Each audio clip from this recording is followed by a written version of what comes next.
Pure anti-proton. Absolutely pure.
Hey Hello. everybody, it's your buddy Admiral Teague. Welcome to Saving Star Trek. We're pulling double duty.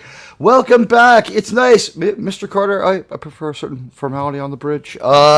We're doing Star Trek tonight on the Star Trek show. It's deeply unusual. We started out with the best TNG music I could make in 2 hours. I think it's still my favorite song associated with them. They borrowed their original theme from the motion picture, even though I loved it. Indeed. Also from that Harrison Ford movie. Did the Air Force One? Did Air Force One use the First Contact theme, or did it use the regular Next Generation theme? Either Air Force One used the First Contact, or vice versa. But it was both written by what's his name? Jerry Goldsmith. Yeah, but it's very similar themes. You know what? Jerry Goldsmith was also listening to a lot of music going on at the time. The end of the song sounds like the end of the main title of Gettysburg. So he's good, but he doesn't exist in a vacuum. That's one of my favorite themes, though, for the Next Generation. Hello, Gavin Blackburn. Hello, Lombardi 1969. Hello, Dave C. It's good to see you out there. Hello to myself on 3 different mediums, and hello to everyone else, and hello to Kyle Cullen, who comes through later and says hi, and hello and thank you to Mr. House Party 6. My disappointment in Kurtzman is immeasurable. Mm-hmm. I guess if you threw it back to the point where he was doing Transformers, you would be maybe disappointed because that was the last time he was good. Starting with Hawaii Five-0, and I think this is what it ends his association with Roberto Orci, he becomes really bad, really hackish, and he seems to think everyone's an idiot. The way he presents TV. But Mr. House Party 6, thank you very much, my friend. This is a very generous $10 United States Super Chat, and we appreciate this generous chat from the Mr. House Party 6 Foundation. And wow, do we ever need this episode after what we will not talk about happened to us last night? We were asking for it the way we were dressed, walking around that way, but you know what? We still deserve better. So should we just refer to it as Voldemort for tonight? One of Admiral Teague's Horcruxes is now Section 31. Hello, Buddy Hepburn. We receive and we reciprocate the friendly hails. Wow, a lot of people showing up on X. Looks like people are piling up on both sides. Yeah, it's good to see everyone on the YouTube side. We saw, wow, last night was something. Incompetent storytelling. Before we move on, and we will, let's just, for anyone who might have missed it, and then for us to get it out of our systems, just 19 hours later, the body is healing. I've forgotten a lot of the movie because it's so forgettable, but the one body thing is that healing, but the mind, oh boy. The mind is scarred. You know what I will say?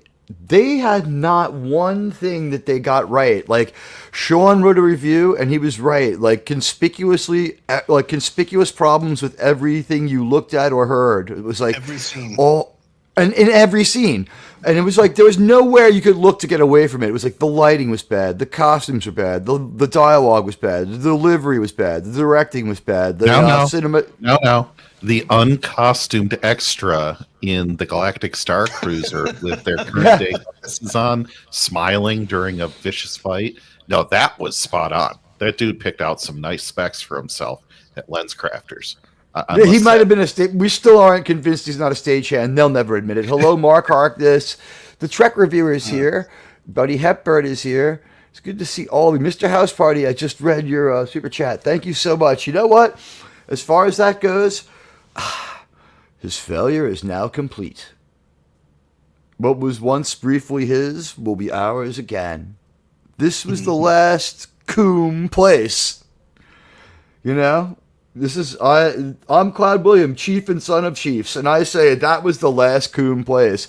If that wasn't the last dying breath of a sick fantasy that was never viable, then I slap my ass and call me Daisy. I have no freaking idea how they could go on from that. That was the nadir of television, not just Star Trek.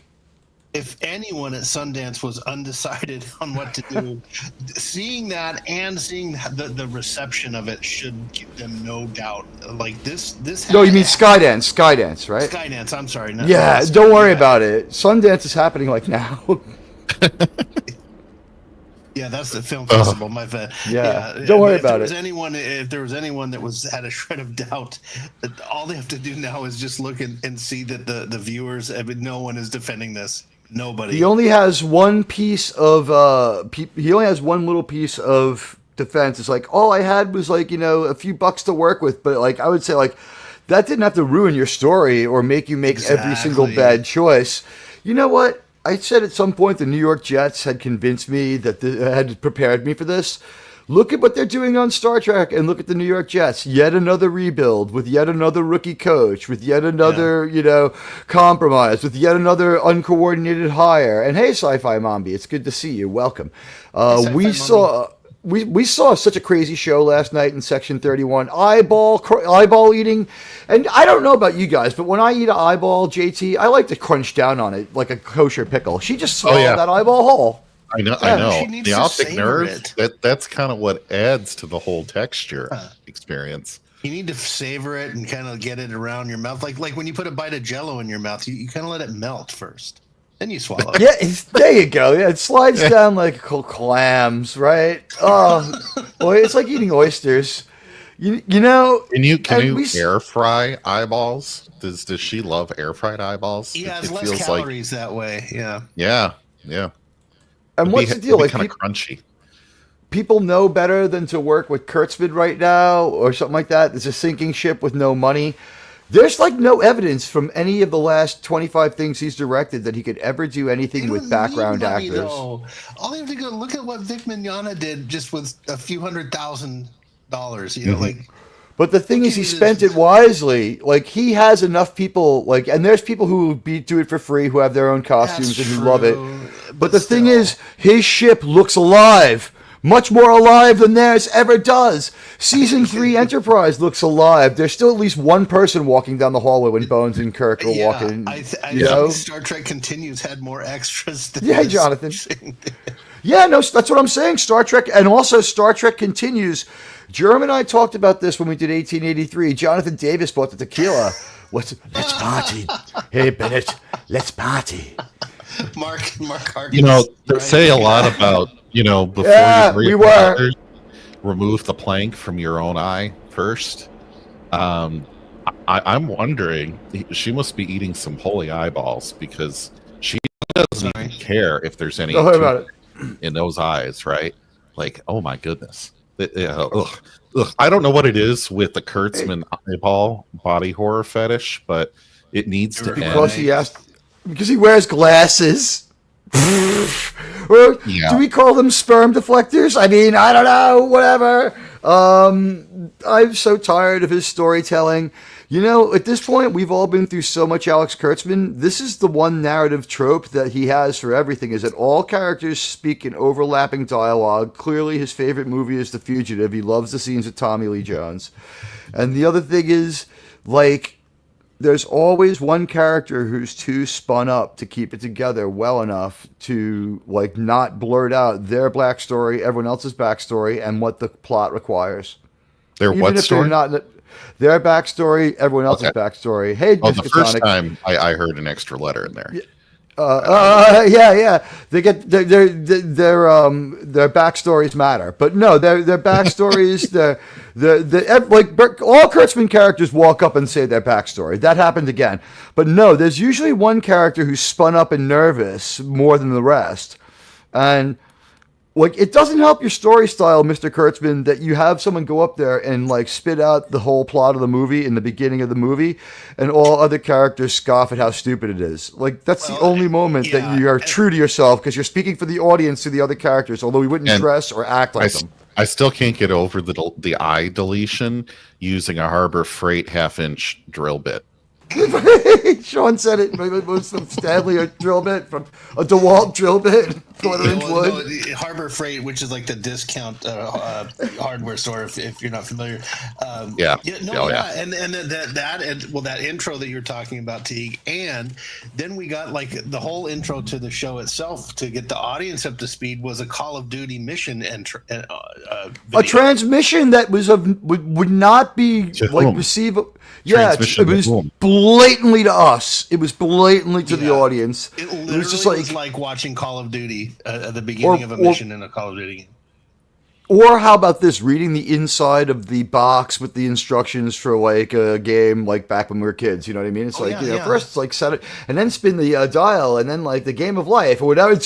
But the Kurtzman trope of the character who can't. The trope generator. Yeah. It's eyeball gouging. Spin again. Fumes and hallways. Spin again. Absolute bundle filming this in the Walt Disney World Galactic Star Cruiser. That is now defunct in itself. That's probably true. Oh, by the way, audience, let us know. How's Sean's volume? Because last night, you are low. I'm cranking you up. Am I low? Last night, it's a good thing we're probably not going to make it upload last night. But yeah, we were really okay. Low. I can turn it up. You were low. Oh, you're good. I just now. cranked. You're good now. Okay. You know what? You're still a little constricted compared. You know what? I think the only guide is the size of our burst bubbles when we talk. Yeah, maybe. Look at yours, mine, and JT's. The chat is always right, but last night you were definitely a little quieter than the rest of us. It's too bad. It was a great broadcast, but I think I don't know. Maybe I could there's enough parts where I could cut you out and put you on a separate soundtrack. I don't know. Maybe I can figure it out. Who knows? Hey, John the Beagle Dad. Beagle Dad, it's okay. It's probably better you don't remember things from last night because that movie, in summation, I had rated it lower than Absolute Zero or Zero Kelvin, this being the Kelvin universe. It was also, which I think was Sean's idea. So well done, sir, on that rating option. But I said it was better than the last starting Jedi. With a C. Yes. You were Worse right than The about Last that, yeah. Jedi, worse than the movie Gigli. If so you he- have to go to another genre to find a movie that it still goes under, this thing is just awful. By the way, I fixed this. Here's the deal: all Streamlabs is not working. Plus, both I and JT fell victim to a popular scam right now, which is sell your equipment then abandon the software. We Yes. bought the same DAC and we were doing all right. And we sounded great for like 4 weeks, and then both of us were like, "What the hell?" And then for whatever reason, Right. whatever worked on his to get it to work worked on mine. So like one day I'm like, "Do you have the focus right?" And he's like, how'd you know? And I'm like, okay, here's what I figured out: the deck works, but the software doesn't. So everybody now, our default volume on the show is probably louder than most like shows. Right. So it'll suck on the playlist, but at least it'll be listenable as a show. So hopefully we're all about 5x5.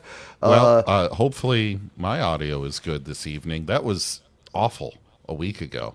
We were just trying. I mean, I had to fire my comms officer. It was terrible.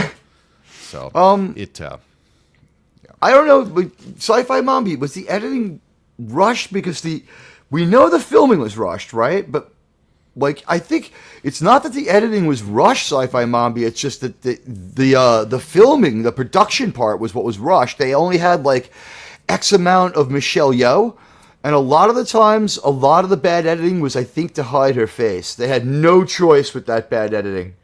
They locked it. There were so many compromises. If you didn't have a rookie director, which I'm guessing they had, and you didn't have like a very inexperienced editor, which I guess they probably had, and then maybe you could have compensated for a few things. And if you didn't try to use electronic dance music, I would say, yeah. I mean, if you're not the Ocean's movie have the same plot, so I guess, yeah, I would say the plot. It was secure to say the Caper movie's okay, but no one wants a lovable bunch of misfits again in Star Trek. Like she's saying, like Kurtzman has to go. Basically, Sci-Fi Mombi hit every point there. It's like the editing was rushed. I think it was like several things coming together to make the editing look bad. Rushed would be a good conclusion, but I have a much deeper view on that one. I'm begging Roddenberry, get rid of that damn secret hideout. Yeah, they've got to go. They've got more mystery boxes than UPS. I mean, come on. Can we just be done with this, JJ? Please? How many more mystery boxes are we going to get? You know what I forgot to do? Did I remember to turn off the monetization? Who knows? I don't know.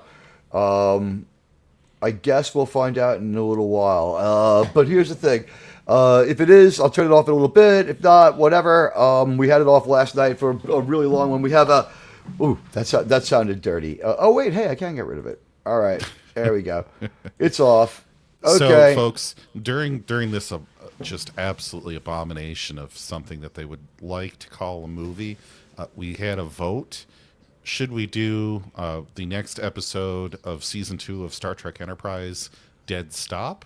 Or should we try to overcome the horrible treatment of Rachel Garrett by watching the Star Trek The Next Generation episode, Yesterday's Enterprise? And I believe it was, a 60% to all of their options vote? Yeah, I think the other option was just Enterprise going forward. Mm-hmm. I don't think I gave a lot of options on that one because my soul was kind of crushed. So today we are not covering Enterprise, but we are going to a great TNG episode. So if you're wondering, it's actually why the a great background episode. has the TNG, just the name of the series back there, that is why. So, hey, Admiral Teague, I'd like to present something here. Go for it. We were talking about the scenes that Kurtzman does here. So we're gonna show you something we've devised. I think this is what they use for the show, and what we're saying is the Alex Kurtzman scene generator. So let's go. Let's see how it would work. I love that his face is in the middle. How'd you do that so fast? And we have Plot Contrivance wins this one. Can we beats make out. What now we need what do you call it, like meat shielding behind a cause. Yeah, we can come up with a lot of them, but there's like crying, walking in hallways and crying, emotional monologue. Social hostage, social cause taken hostage. Yeah, there we go. Let's try another one. Oh. I think we have emotional monologue with. We had a lot of emotional monologues last night during the show.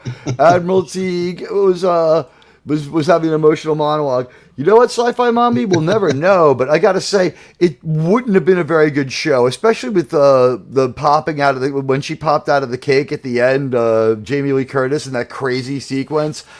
I didn't want to see any movie where, like, Alex Kurtzman, he's so incompetent. Like we're supposed to be impressed that Michelle Yeoh spots everybody in that bar. But we didn't set them up as competent agents, and they were all very obvious. I don't know if I wanted that show. A good pilot, a two-episode I don't know pilot. I mean, as far as Star Trek pilots go, there are some real stinkers. I would still put that below probably even the TNG pilot, which this wouldn't even I can pass answer for this generic question. sci-fi show pilot. This was so much worse than like anything you could imagine. Sliders was so much better. Look, the way they left it open didn't make any damn sense. I agree. What happened was they were at the end of their rope. They couldn't get their series that they were trying for and angling for. They just left the ending the way it was to be a cliffhanger because they never abandoned anything. They'll try to pick this up again in 2 years. They thought it was going to be great, I'm sure. I'm sure they still felt like they could tell us what we thought, what we would think was good. In Sci-Fi Mambi, I had the worst cinematography elements of STD and Strange New Worlds and all the rest. Were just brought through here, so you knew they wanted to make it one of their stupid TV shows where they do this thing where they cut everybody's head off. They have to zoom in so far to hide the fact they're in front of a green screen everywhere that they just cut everybody's head off. They can't get anyone in frame properly ever. No, it was bad. And Michelle Yeoh's doubling just adds into it. So everything's going on at once. You have a director who doesn't know what he's doing. You have a writer who can't write. You have actors who are just lost because the director and the writer are lost. And you have Alex Kurtzman like, it's fantastic. He's like Ed Wood, but with like, I don't know, like an angel dust problem seems like the final product. But But Sci-Fi Mombi had the. I'm sorry. She was disappointed that Michelle Yeoh was a producer. I'm sure that was part of Michelle Yeoh's contract. Because she gets extra money from that. And fight coordination. She had that one moment. She had that one moment where she did like the quick like hand move for like 1 minute. They didn't make her do anything, but she's like that little bit, that sleight of hand thing she did for like 1 minute. I guess that's her executive. And yeah, she was a fight coordinator. That's my thought. Fight coordinator, like the kicks that she had that wouldn't hurt a 10-year-old boy, but whatever. That listen, I'll let William Shatner go on that one, but like when your movie's built around the fact that she's like awesome and she's like beating down like unlikely opponents, like William Shatner lays that unlikely kick on someone like by surprise from behind or someone that he's like matched up with. Okay. Shatner gets knocked out half the time, so it's like he takes a beating before he wins. Yeah. They knew to let him do that. Unless he's fighting just an average guy, like with Khan, he had to get a little lucky. You know, just before we start this, did you ever notice the two things that Space Seed and Wrath of Khan have in common? One, Kirk beats Khan in both because he knew something about Starfleet ships that Khan didn't. Pull that rod out and use it for a baseball bat, take control of the pin code. And in both, Khan's plan, if he didn't get it, was not to try to escape and start over with less. It was red rum deletion. Red rum self-deletion is his plan in both times. His character, who's more true to character than Khan? Well, the movie, he was more on a path of vengeance, and then the first one, he was just on a path to conquest. At the same time, whenever his plans get to, like after losing Earth, he's like, I've had it. He's like, next time someone derails my plans, I'm gonna blow up the ship and everyone on it. I don't care. So, it's not possible to spoil a spoiled diaper of a movie like this, but at the very end, Michelle Yeoh's scene where she bare hand grips, a really lethally sharp sword with her bare hands. Oh, God. And then forces The it He-Man up sword away by the from power her. of Grayskull. Yes. And then somehow it wasn't sharp enough to cut her hands, but it was so sharp it went right through the armor and the jugular of the other guy in a glancing just from a light kick. Yep. She kicked the sword into his throat. Anyway, should we leave yesterday to yesterday? I think Talk so. about Real Trek. I'm think ready so. for it, Admiral. Are you ready for it? I think so, and I think I've got optimal Sean sound. I've just been messing around for like a minute there, and I think I nailed it. I think I stick it. Don't mess with that unless you ask me first. But I think I got it. Yeah, I turned out like only one thing needed to be on, not both of the features. But if you start sounding underwater, we'll fix it. Guys, it's StreamYards. It's like there's no way all three of us are having all these problems all the time, like in intermittent ways. Like some of the StreamYards, we told you what happened. Like somebody put a bunch of junk on sale and freaking rugged us all. Like they hopped to it us all. And whoa, hey, Victor Fontaine. Hey, Admiral Teague, panel and chat. Saturday Night Star Trek is always the best, and so is yesterday's Enterprise. Victor Fontaine, your wisdom and your love of Star Trek has formed the commitments that all of us have to Saturday nights. It's for people like you and ourselves. I came to quote unquote work happy about the Delta shift. How about you guys? I'm looking forward to talking about this and seeing it. They did so many different things. I think the 3-shift rotation's okay, but we should move to a 4-shift rotation. Yeah, Delta shift is about to come on. Yeah. Get it done. Get it done. I love Jellicoe. I actually think Jellicoe's a good captain. I do too. I think he's a good captain. I do. I can't wait to review that one. Yeah. We got a minute on Jellicoe here. That was the thought was unification. It's got too much peace to it, and I just I can't deal with him right now. I need a little more time. But in this one, he's playing a mirror image of himself. So it's like he's playing a cooler, different version. Like it's not the Picard I'm used to, so I can deal with it. And this is actually a tough Picard. He's like all fired up from war and everything like that. I dig this episode. There's no mirror universe in Next Generation, but this is as close as we get. Thankfully, it's always fun. It's done best in TOS and Enterprise. I think they would have mistakenly done something wrong with like Data and Geordi if they had done it, and it just would not have worked. And Patty Stew would have tried to push everybody out so he could be more Shakespearean and show his mirror side, and it would have not been what we remembered in TOS. So I'm glad they never got the opportunity to do that. So.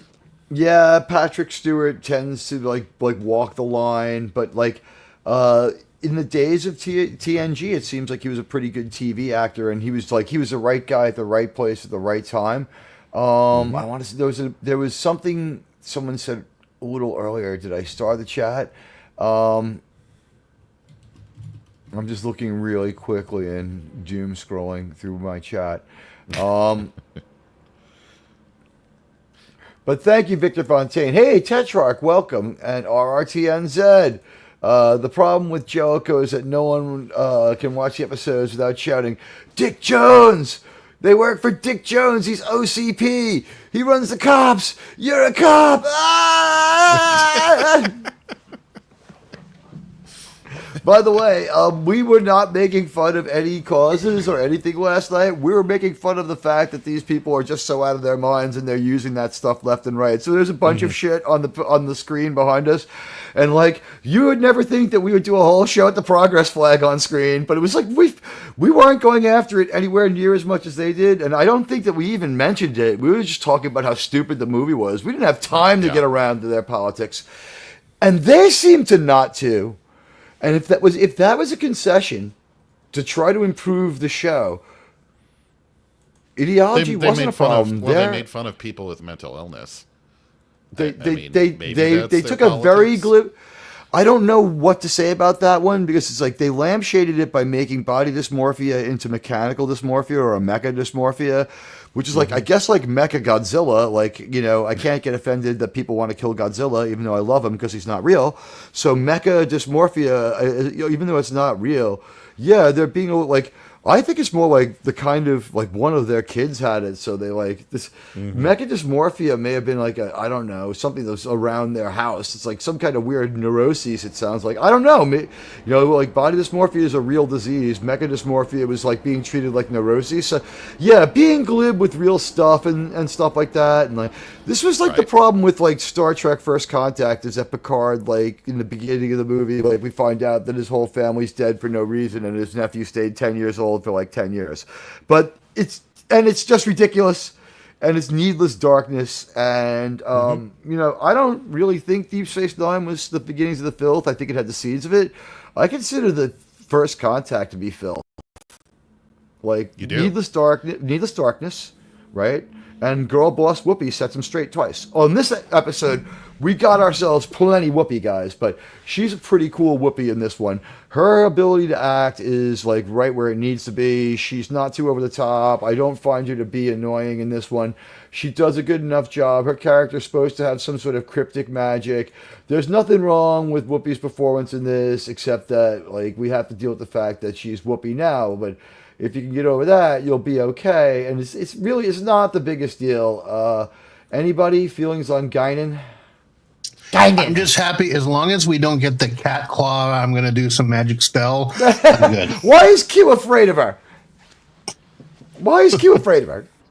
Because I guess they can they can be not immune to the effects, but they can resist stuff from them. It's never really explained. They didn't know what they wanted to do with Guinan when that happened. No. All right, I'm unpinning the old message, and I think I have the Cosme chat ready to paste, the Cosme link ready to paste in there. Yeah, I do. All right, so let me just pin that. And everybody, it's great to have you here. And like, what we're going to do is just give me a minute here to get the Paramount Plus set up. I have a few facts written down that I can check out with you guys. You can discuss them a little bit. So, yesterday's Enterprise aired in February of 1990. On February 8th of 1990, 60 Minutes commentator Andy Rooney, suspended by CBS for racial remarks attributed to him by, quote, what was called a gay magazine. I don't remember that one. I don't remember. Wow. I don't remember that either, but if it happened, I guess. Whatever. I mean, okay. It sounds to me like it was like later on either debunked or heavily questioned because it's like they don't even give the name of the magazine. They didn't last. Andy Rooney was pretty cool, actually, most of the time. I enjoyed his commentary back in the day. I mean, was he profound? Not really. Sometimes. You know who the U.S. president was? in 90, that would be Herbert Walker. Taft. Wait, what? It was Taft, wasn't it? In 1990. Oh, I'm sorry. It was 18. I had 1890. Sorry. No, yeah. I did the wrong research. Yeah, George H.W. Bush was our president. You know what? George H.W. Bush descended from Mayflower people on the Mayflower. People of Mayflower, I believe, is the it makes him a glue blood. His blood's made of glue. But also, now this is the part that I found very suspicious, and I don't know what to make of it. But President George W. Bush also descended from Mayflower people. I think it needs to be strongly looked into. How's that possible? I mean, the last name coincidence I can buy into, but how are these two guys both? There's something going on here. Anyway, in February 1990, anyone want to guess how much a dollar's worth of gasoline was, or in England, petrol? It was $1. How? Heck, you knew that. Did you work at a gas station? Yeah, $1 worth of gasoline was worth $1 back then. Oh, how much did it buy? Oh, okay. Yeah. I'd say a gallon. 1 gallon. I would say 0.75 gallons. You're right. Oh, wait, because no. This was $1.04 to $1.14 a gallon nationally that month. Because I remember right after the first Gulf War, I seen signs of like 98 cents a gallon. What's sad is I did work at a gas station at this point. By the way, in the world of the civil causes, Nelson Mandela released. Or at least I think it was. It might be a Mandela effect. Maybe someone else was released. I don't know. But they say it was baseball. They say Nelson Mandela was released. This one, who would believe this one? Who would ever believe this? Baseball player Darryl Strawberry. Guys, have you heard of this guy? Once or twice. Here and there. New York related baseball player. World Series rings with the Mets and the Yankees. He enters rehab for alcoholism. You don't say. I never knew. I didn't know he had time to be an alcoholic. I thought he was a freaking crackhead. Much more accomplished guy than I thought. On February 9th, the Brady's returned to television with a 6-part miniseries called Brady's. Do you remember the glory of the show Brady's? We found out Greg Brady was married to Martha Quinn. Oh. No, I can't say I did. Oh, it was a great show. And what do you think the number one show on TV was in February 1990? It wasn't The Next Generation. Sadly. And it wasn't Lost. Thank God. Not yet. The Lost was around 2000. Yeah. No, 2008, 2007. Was it I the think it's was it the 204 to O.J. 27. Simpson trial? No, he was still a pretty... Nicole Brown was still doing well, and Ron Goldman was in high school. Because that's 1993 or 4? Well, you're really stumping the panel here. I don't know, man. I do know that 1990 was in the middle of Sugar Ray Leonard's second retirement. Right. And Mike Tyson was in jail. I think. Pretty sure. So the number one show on TV was Cheers. The Trek reviewer got it. So did the Dead Man. Way to go. Hi, welcome to the Dead Man. I've been off the chat for a moment. Let's see who came in. Hello, Dead Man. I said hello, Miss Katanic. I think I have everybody. RTNZ, Tetrarch. I said hi to you. I'm sorry, we're just doing this. What the hell? I think I'm being forced to watch. Oh, my CBS just like for whatever reason decided to do something. What season was yesterday's Enterprise? Season 4, I believe. Yeah, right? Because 1, she's gone. 2, we bring in Whoopi. It can't be before 3. Let's try season 3 for the hell of it. No, I don't think it's 3. There are good episodes in 3, though. Who Watches the Watchers is so It's good. season Yesterday's 3. Enterprise is season It's 3. got to be season It 3. is season It is. 3? Episode 20. Oh, that's right, because Unification is season 4. Oh, episode Where 15. we see sorry. where we see the results of this episode. Do we need captions? Yeah. In the think we oppressive English? Gavin, we love you, but I think you need to write a strongly worded letter to your leaders about how you need to rename your language properly to be called American. But you know what? And you haven't seen Star Trek, and until you've seen it in the original American. Did you know that I went over to England and I watched Star Trek on TV, and there Picard has a Southern accent, and Riker is the one with the British accent? No. Yeah, they dub it back. Yeah, well, yeah, no, I mean it's dubbed right for Europeans because they wouldn't understand it. Yeah, I'm kidding. Whenever I go traveling, the first thing I say at the hotel is, "When is Star Trek on in this town?" All right, And guys, they here we say go. bloody A, B, C, or D. You know what? We find out that we're going to redeem Catherine Garrett tonight. The subtitles are on.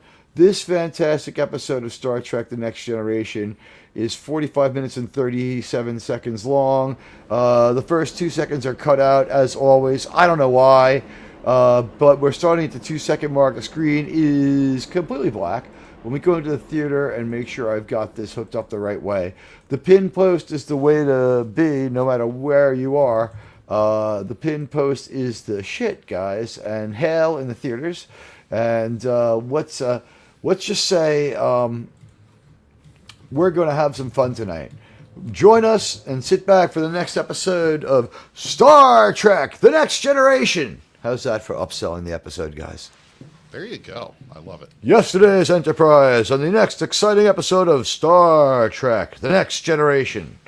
All right, guys, here we go. 3, 2, 1, and... I forgot how lighthearted the beginning is. You'd never think what we're getting into. And what, she should drink some of this now. Prune juice? Look, I'm not saying that, I'm not making fun of her for the way she looks. I'm saying she looks unhealthy. I'm worried about, her health. I don't have anything against her as a person. I don't think want her most to... people are on board with that. Yeah, she just looks very... her legs are the size of my body.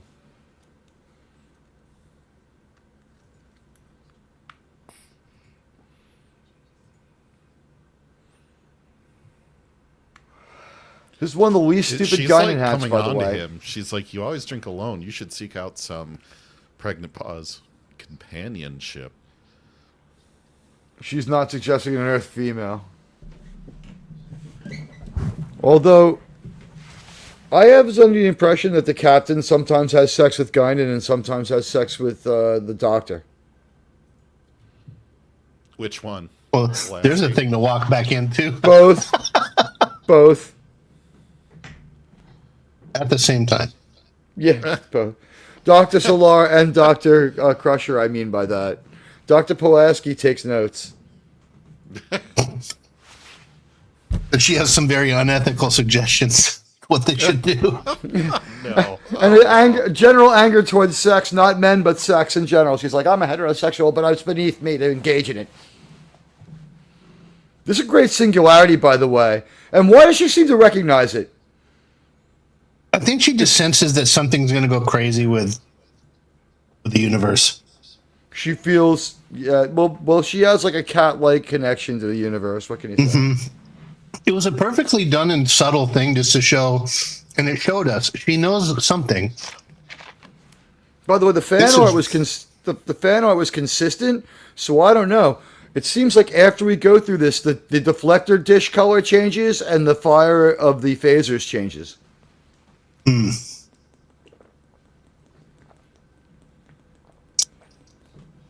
A subtle little change.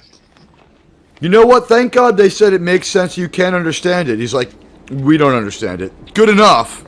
Yeah. Much better. This is a great thing right here. This is right out of a Tom Clancy movie. Oh yeah, this is so cool. So sorry. good. Great effect.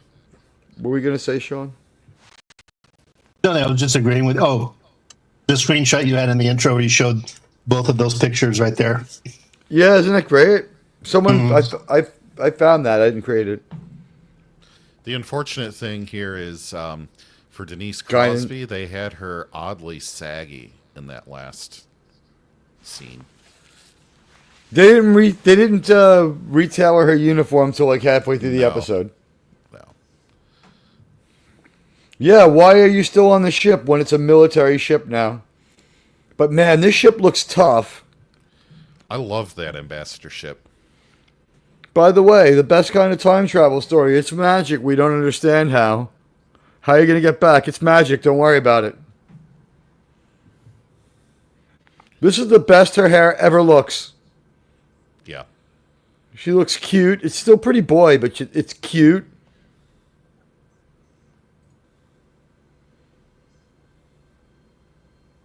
Well, they got her out of the 80s. You know what? Yeah. She looked like Fizzy the Vulcan with that hair from the 80s. But I just want to say, after last night, we are going, ladies and gentlemen of the jury, please stand for our national anthem.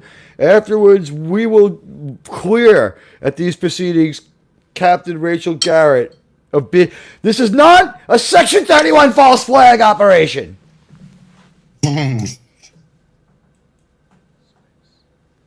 Space. The final. I have a theory. about why her uniform looked different in the beginning of the episode. Maybe she was trying to look a little better for Lieutenant Castillo. Maybe she's like, hey, I want to. Maybe she's trying to attract him. Like, hey, I'm going to put on the tighter uniform. You know what it is too? Everyone has a brand new piece of gear on their uniform, and they're getting used to wearing it too. By the middle of the episode, maybe they figure something out. It's like, hey, if you just tighten it a little, or someone on set figured something out of the costume. People came over and fixed it. Unlike last night, where people just walked around dressed for the Matrix, and Michelle Yeoh had 15-inch, what was it, 7-inch platforms? Yeah, totally Gene Simmons. good footwear to do martial arts. Fighting and martial arts. Well, it got her foot stuck in the wall where she wasn't afraid it would be cut off. I don't know why. This is in Star Wars. You can't put a foot on someone. My God, this soup is so good, by the way. My God. Sorry, folks. I made some chicken tortilla soup, and it's really good. I went to another Star Trek channel yesterday. Hello, Phantom Outsider. Phantom Outsider. Oh, that ship is beautiful. Yeah, the harnesses have no purposes except to show us overtly, I guess, that this is not the same reality. Yeah, it helps. It does. You know what? The new Trek answer comes to mind on this one, Phantom. We don't know what they don't do. But you notice not everyone's wearing them. Like, look, Wesley and Data don't have them. The captain doesn't have one. Senior officers He has don't. ones. No, he has. Some people have belts, and some people have British style ones.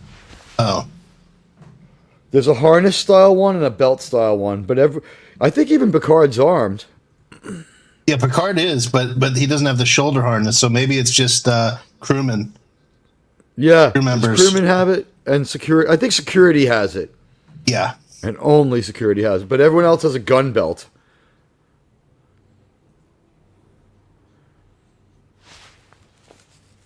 Interesting how they're like still Starfleet though, even though it's like definitely militarized heavily at this point. The lighting is so good in this episode. This is how you do dark lighting. The same set. Guys, this is the same set, and the blue lights instead of the regular light, the red lights instead of the blue, and lighting it differently. The genius of this lighting. But you notice it's still 10 times brighter than what we see in current Trek. But it still gets the message across. And there's here's people the on thing. the bridge. There's extras on the bridge. And there's not just There's more people, 25 named cast members. Here's the thing. It's okay that it's dark on their bridge because we already know what it looks like, and this is different. You know what I mean? It's more of a sense of foreboding. It's more like what you'd expect to see in a submarine or something. It's a dark command center, basically. I'll give you an example right now of it from Star Trek. You ready? Motion picture bridge is the bridge from Wrath of Khan. It's just lighting. Yes. They might have changed his command chair, though. They changed some paint colors and stuff, yeah, but same set. He has a little bit, I think, more of a sturdy chair in motion in what do you call it, Wrath of Khan, like a barber's chair or something.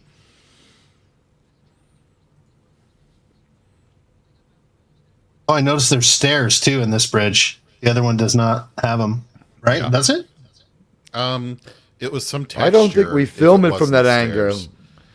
Yeah, I think it was a ramp. Turbo lifts.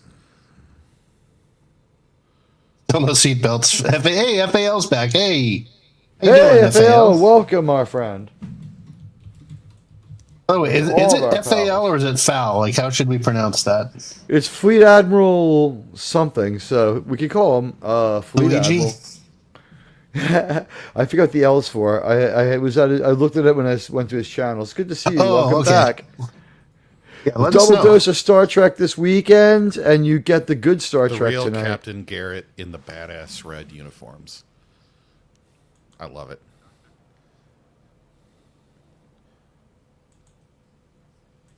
Remember the good Star Trek.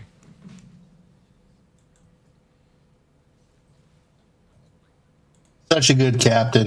If it were just a few lines of dialogue, a few scenes, and I forget the actress's name, but she just nailed it. That's Phantom Outsider figured out what it was. They took out the other two seats and they built the dais up to his chair and raised his a little bit. On Picard's bridge, he's alone up there.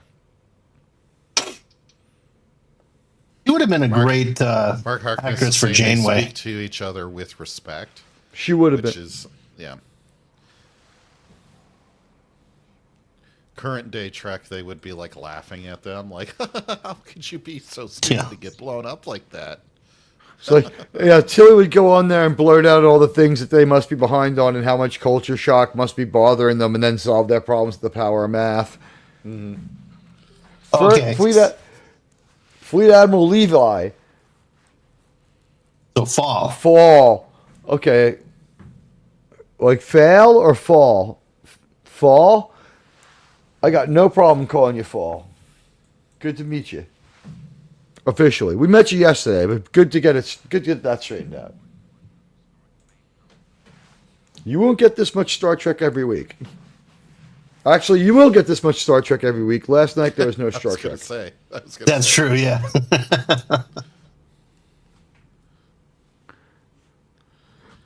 By the way, guys, I forgot to mention, channel lore now dictates that whenever we talk about being strong or having a tech problem, we first have to defer sarcastically to the fact that either our wives couldn't help us, or in my case, that since I live alone, no one could girl boss my computer together for me. That's going to be part of every joke, and it's like our natural disposition is that women are just stronger than men. That's why I don't eat pickles anymore. Oh, because you can get the jar open, yeah. Good night, Sci-Fi Mommy. Good night, Sci-Fi. Buddy Hepburn. That's funny.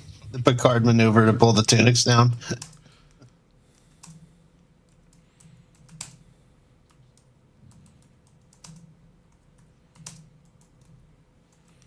I look at things, I look at people, they don't feel right. I stopped taking my meth.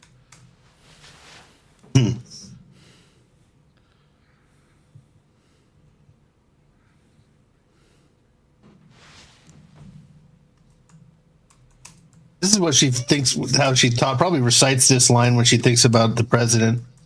Yeah. It's wrong. I don't know why. Children on the Enterprise. That's wrong. Yeah, Picard, that's the first time anyone ever really realized that in this show. Gene Roddenberry's one mistake. I love the Galaxy-class ship and the idea of the family ship, but that ship should have been for like a long mission where you were never going back to the Federation. Yeah. Like that was more the Voyager's missions ship. Picard should have had like a ship that was like just a much bigger, beefier version of Janeway's. Yeah, that's true. And if you were going to have a ship that had families on it, it wouldn't be the flagship. It would just be kind of like some generic science ship that floats around in safe parts of the Alpha Quadrant. Then, yeah, I can see it, like, hey, it's just... No, not for as much trouble as they get in.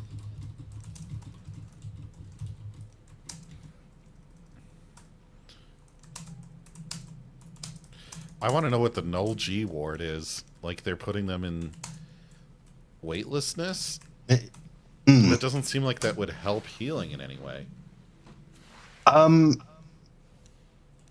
They don't have Dr. Fox's Denobulan slug. Well, JT, have you ever seen the movie Contact? I have. So remember, there's a scene of that real rich guy that kind of orchestrates everything. He's up in space, and because he says like the zero gravity helps his body, helps the cancer keep at bay. So maybe there is some scientific basis for weightlessness. Maybe she's born with it. Maybe it's methamphetamine. In The Expanse, they make a big deal about how if you have an injury, weightlessness, zero G environments are terrible because the blood just clots. And then, it doesn't heal right, and all the rest.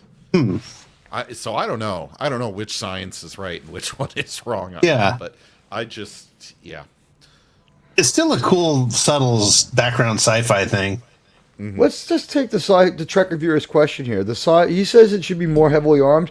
Here's my thought: we never see anybody willing to use all the weapons at once And in a wild way, unless Jellicoe or Riker's in command. Glorious acting. Sorry, Teague, that was some glorious acting.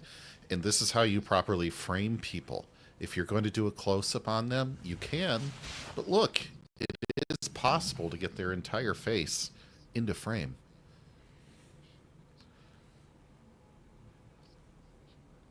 Look at the old school Starfleet badge, like just as reassuring, right? Mm-hmm. By the way, this woman in like her 7 minutes scattered across this episode gives a much better impression of Janeway than we've. A much better Garrett than we got in 2 hours of her being an asshole last night. Yep. By the way, like now, like according to the bullshit Trek lore, which we don't fucking acknowledge, she's just like withholding from him that she's a Section 31 agent, and this was a Federation false flag operation. And now the real victims are the Romulans, who she lured there to help her.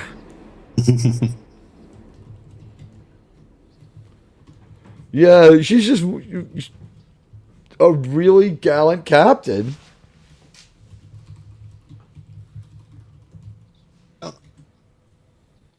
Did he already say the thing about the war's going badly?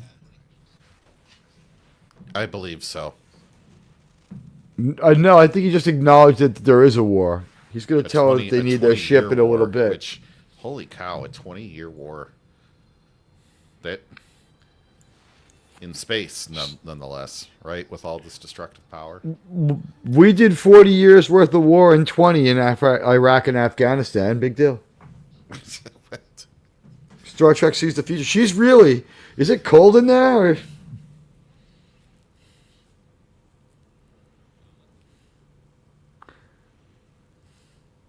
I like... She's ordering around Riker. Is that because tactical is more important than what his job is? I don't know. He's only second in command on the Enterprise. Here he does what she says. I don't get it. The thing is here, I do like the actor that they have paired up with Denise Crosby in this shot. Shooter McGavin. Yeah. He's got some kind of Irish name. He's an Irish named actor, but he's an American. I'm pretty sure. Or he's a great actor because his voice is perfect. I just wish he would have gotten on Voyager instead of the guy they have playing Tom Paris. Yeah. He was. It seems like the guy. Like he Too should old. have been like kind of a very popular leading man. It just never made it. He made a name playing a heel consistently. Oh, guys, I forgot to ask you. What do you think the top 3 movies at the box office were? Can you name any of them in February of 1990? One of them, I would say, probably Braveheart. No. Was it a It Tom was a couple Clancy years film? later. No, but you probably just missed it by a couple weeks. 3 of the 4 movies have 3-word names. 2 of the 3 movies have 3-word names, and one of the movies has a number. One of the movies has a number in it, and there's a Tom Cruise movie in there. Hey, Trek reviewer in the Mission theater. Impossible 2? No, that's too late. Too early. Yeah, that's what I'm saying. Mission Impossible Yeah. 2 is Yeah. oh boy. Weekend at Bernie's. No, it's not on there. I'll give you the movies. Number 1 is Driving Miss Daisy. Okay. Number Oh, that 2 makes is sense. Hard to Kill. And number 3 is Tom Cruise and Oliver Stone's second movie in that bunch of or third movie in that bunch of movies, Born on the 4th of July. Ah, okay. And the number 1 show on TV is Cheers. Hey, Mr. House Party's in the theater as an honest wolf. And the Soviet Union is still around. I like to say Soviet. Barely, right? Yeah. Yeah. They've got a few weeks left.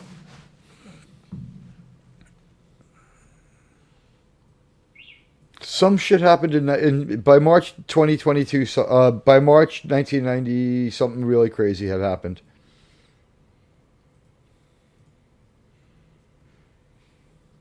They got her face cleaned up here. Fresh makeup. Unlike the Garrett from last night, they're making her look nice and pretty and soft and feminine. Now, but she's tough. Is this version but it's not the overly remastered version, or is this the non-remastered version? Guess is remastered because it's the Paramount Plus version.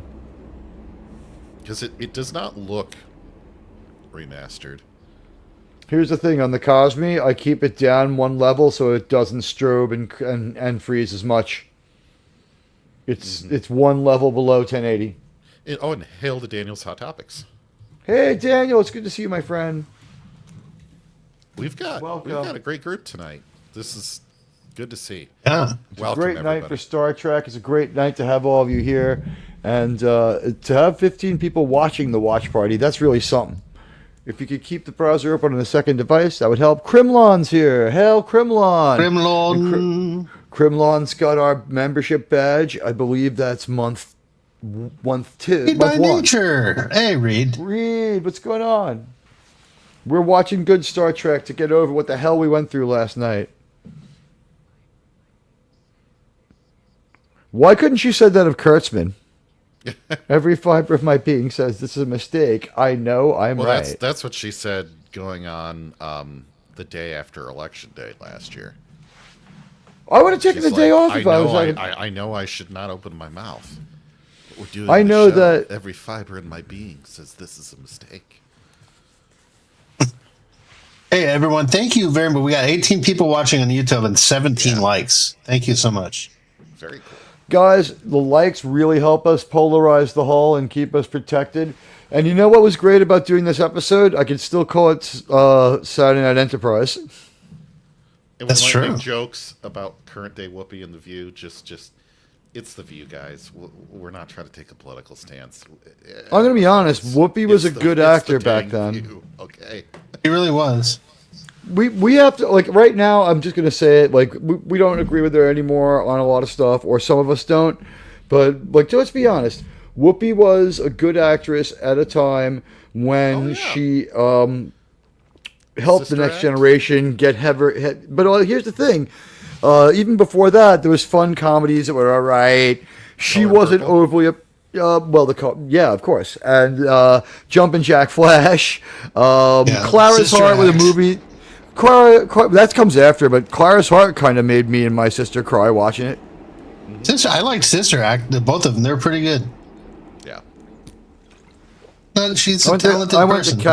I went to Catholic school. She acts more like a nun, in my opinion, now.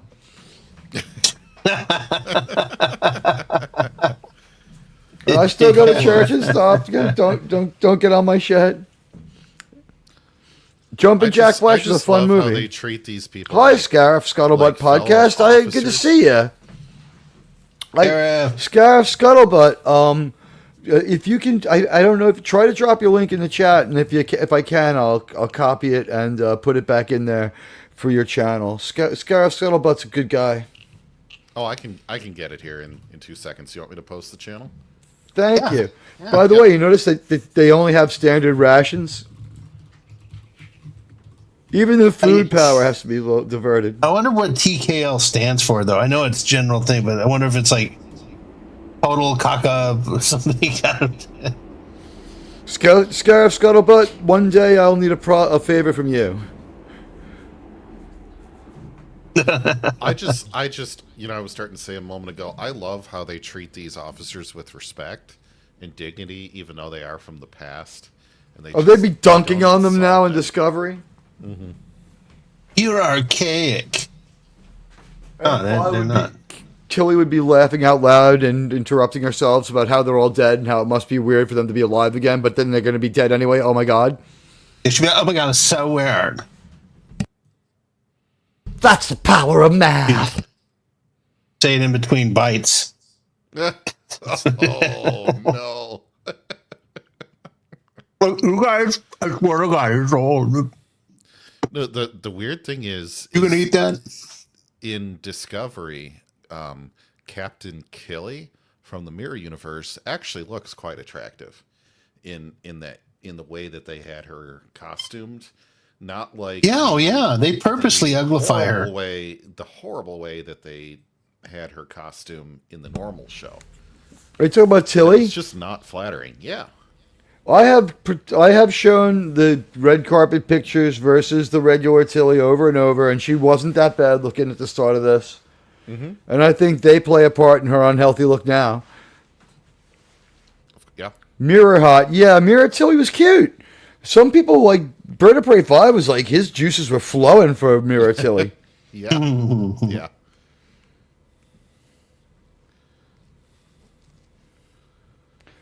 We have defended Mary Wiseman more than anyone else, including her employers, who made her come to work before she had a chance to lose weight from a baby, which she asked to do. The interesting thing here is that Captain Picard takes a strategic look at this and says, "Look, we aren't going to win. Like, I'm sorry, guys. We've been losing for 20 years. We've passed the point where the Klingons are going to leave us alone." Right? Like, we have 18 months left at best, and we can entertain the possibility that we need to send them back to alter history back to what it should be. We don't know if it will work, but we do know we're not going to win anyway, and one ship isn't going to matter.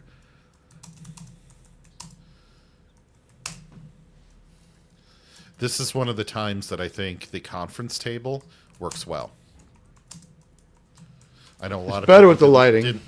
I know a lot of people didn't like the fact that Picard had a committee way more than Kirk did, but I think in this instance, having people in his ready room and not around the conference table itself, and having or not having them shout each other at the bridge. This was a room to speak your opinions. You didn't have to ask for permission to speak at the captain's conference. Once he got done saying what he said and said, "Now what are our options?" Yeah.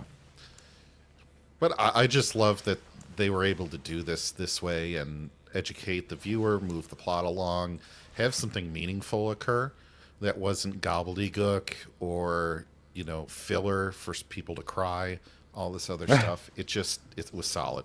It was solid. Oh, wow, RTNZ. My highlight of section 31 was Emperor Ming bald. It's you who are a mistaken young Jedi. Shot Frodo with her lawgiver. Stabbed the Doctor with Stormbringer to conquer Castle Grayskull. So epic. Yep. We were saying it was totally the power of Grayskull before with her sword. And the young Michelle Yeoh, it was like, what's like? They're the woke ones. Like, all Asian people look alike. That was a terrible likeness.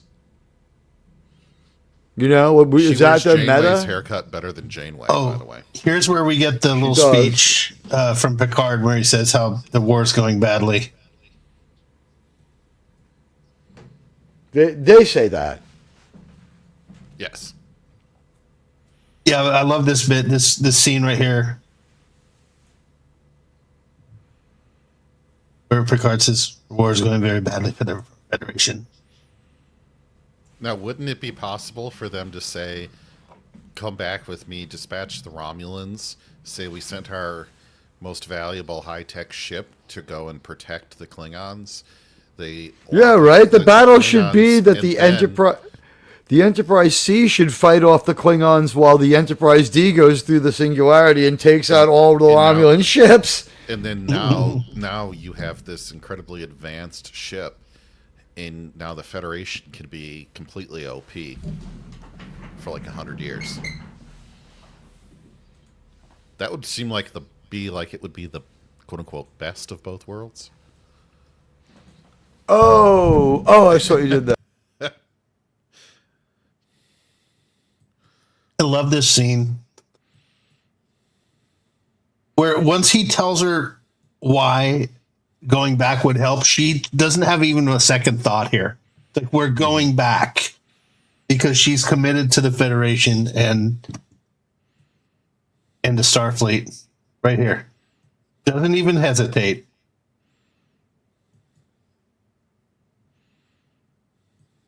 He's and right before there she with was her. Starfleet, she had great moral compass too. Yeah. Like, I wouldn't let innocent die. Let's make it one for the history books. It already is. And Castillo too. Just yes, Captain. Total respect. He's Well, that not a was one girl of my boss. She's things. just a respected captain, and her crew trusts her. In my longer Matrix, one of the things I said was, do the right thing because it's the right thing to do. And all will risk themselves to save one, and one will sacrifice himself to save all. It works both ways. They will all risk themselves to save just one, and just one. Like, it's not a no-brainer for Starfleet. Good chemistry between these two. Well, Yeah, it's a shame we don't see more of them, to be honest. yeah. Well, I mean, Denise Mr. House Crosby, Party it- 6. I'm loving that. We need to get Oh, Mr. House nice. Party 6 a media asset. Mr. House Party 6, thank you so much. She was attacked by what appears to be essentially a robot.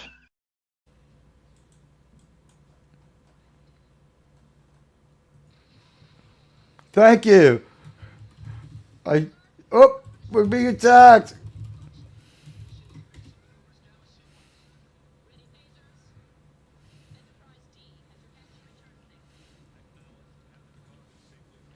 They could have been cool and just given them some of their torpedoes. They probably would have Thank been you strong so enough to much. punch through, Yeah. but Whoa. But the thing is, though, the sacrifice of the Enterprise C may have been what impressed the Klingons more than if they had won the battle. I think that was part of the reason. That was more honorable to the Klingons than just winning.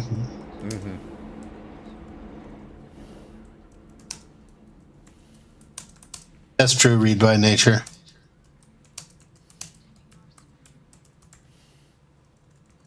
Oh, that hurts. and they avoided her eye. Weird. Yeah, right?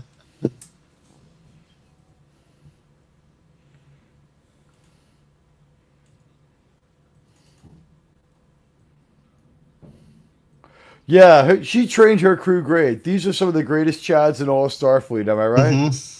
Yeah, yeah. He's taking it to these future officers. I love his... He's like, we can't let those people die. But he's And I'm still gonna- respectful to Riker here. You know, he's like, I can't speak to that point, sir. He's like, Yeah, no, But he's not like calling them cowards or yelling at them or he is yelling at them. He's not calling them cowards or calling them out. He's just saying, you can't stop me. We have to do this. It's why we Yeah. exist. We're the Federation. What are you guys thinking? hey, radioactive. Radioactive. Hey, radio. Yes, Trek is it's going great, man. It's such a palate cleanser. By the way, read by nature, really quick. Yes, you know what? She should have been in one movie. She should have been a villain in a movie. What do they have closer to Khan? Anyone disagree with that? Who? She kind of was in a movie though with the two-parter. I know she wasn't in any of the TNG movies, but really, I Right. think she escaped okay. Not bad. No, I'm saying she deserved to be a one movie villain for the TNG movies. Possibly, but they gave her that two-parter. Yeah, but So it would have they been a kinda bad did. movie, but how much better would it have been than Nemesis or Insurrection? Are you talking Denise Crosby as Sayla? Sela should have been a movie villain. Oh, I For didn't TNG. like Sayla. Denise hot. Crosby's acting just didn't sell it for me with Sayla. Who's worse, Denise Crosby or Gates McFadden? I'd rather have Gates McFadden. Gates McFadden. A lot of what I would classify, what I've seen that I didn't like with Gates McFadden was the writing. I didn't like what they did with her character, but she's fine. It takes her a while to get to the point where that character is written right for her. The most lost person with getting no help from anyone was poor Dax. They don't know what they're doing. That character's skidding sideways through the first season of DS9. It's so great to have you here, Radioactive. The real chat is doing good. We got That's a good everyone point, hanging Phantom out. Outsider.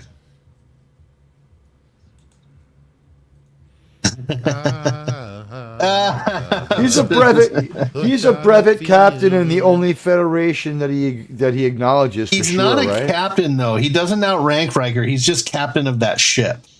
He's still a lieutenant. He doesn't have to listen to them. He doesn't necessarily have to listen to them. He does. Not really. He has to listen to Picard. It's a time of war, and the most senior officer would be in charge of that mini fleet. Yes. So you're saying it's like the final countdown? And- It's like we still protect America? And he has By the way, when more powerful of the two ships. Yeah, exactly. That's true. And he's a very militarist captain in this one.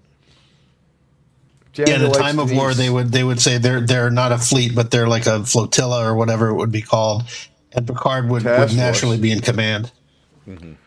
Jellicoe would be in command. Picard would be back at the base, like writing up recommendations. Jellicoe would be censoring making them a out. fifth shift by this point. Yeah, at this, and if Picard would be sent back to like the rear echelon to like do things that couldn't get him to. Like, I tried to negotiate. You lost half your crew again, but negotiation was. We don't care. Like by now, Picard would have been in the rear echelon so long he'd be like, I've had an idea about censoring communications from the front line back to the civilians. I think we can control the flow of information by eliminating certain words. Some of these By the people way, just aren't woke, Admiral. If I was on a ship, I would prefer to have one with 4 shifts. It'd be 6-hour shifts. I know. You'd be less time on the job. Although I guess what that means is it assumes a 6-day week. It's also harder to get promoted. True. On a 4-person shift or Yeah. a 3-person shift. On a 4-person shift. And there was no Easier to need get for them fired. to complain about that anyway, because like, what if someone had to do 2 shifts? That's a 12-hour day. That's not the. I mean, Yeah. Here's the thing: why didn't Riker say I have a Delta shift plan from a few months back that I updated every couple of months for Captain Picard anyway. I just revised it again for you, sir. Here you go. And well, they needed another conflict between them. It depends how many hours a day are on this ship, too. Because remember, Deep Space Nine, I believe, was a 28-hour 29 for rotation. Bajor, yeah. 29. Yeah. Yeah, but you had Raktajina.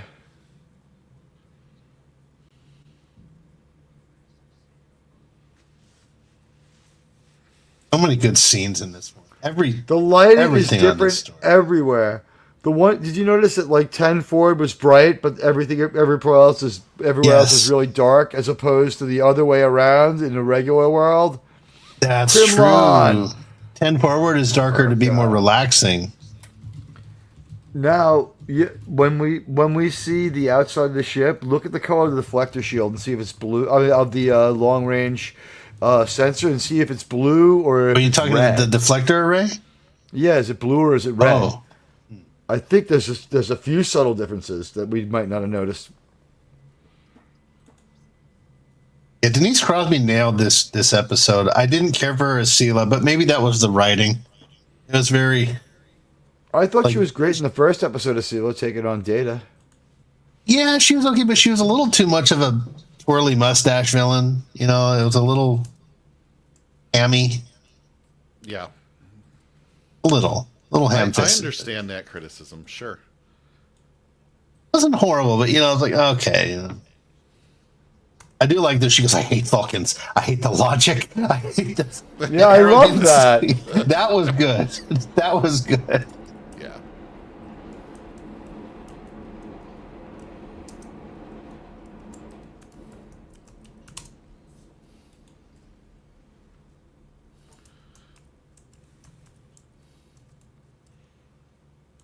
In That's a right, Mark a Harkness. weird love into certain death story here. I'm trying to remember where that is before, because this is a trope, but it's not a bad one, you know. But it, I feel like there's a Shakespeare story about this, Yeah. but I cannot remember which one it is.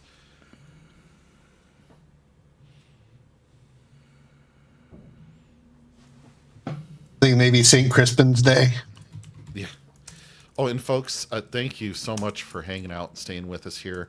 If you could remember to smash that like button, and if you're not subbed, subscribe to Mr. Teague, Admiral Teague, in fact. Thank you, Mr. Kirk. We have more likes than viewers right now, which is great. I like And it. you know what? Thanks, guys. You can also, if you join the channel, you get Sydney Sweeney. Or T'Pol. I'm Team T'Pol, but if you like Team Hoshi, You know, Guys, there's a new vote for you guys to take. I missed the deflector. Ooh. You know what? I'm willing to take it back. I want to see it. This is a story beat that we have to see. We'll see it again. We'll see it. It pops in. We have 6 minutes left. It's such a great episode. We must protect the Enterprise C. Show that history never forgets the name Enterprise. I thought he was going to say, "Victory is life." I love that. I love that saying from the Geminar. This is the most badass fight episode we get in the whole series. Yeah.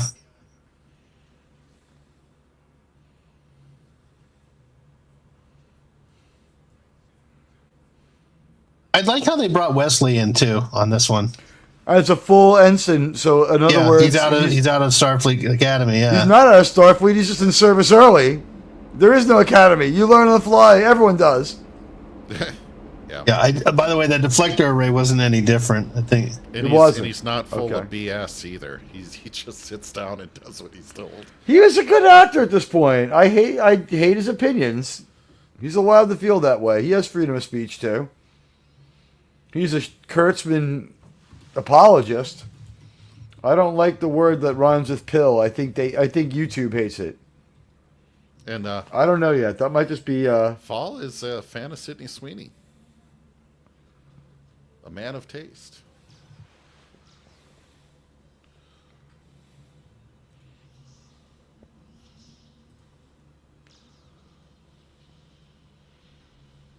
RTNZ's right.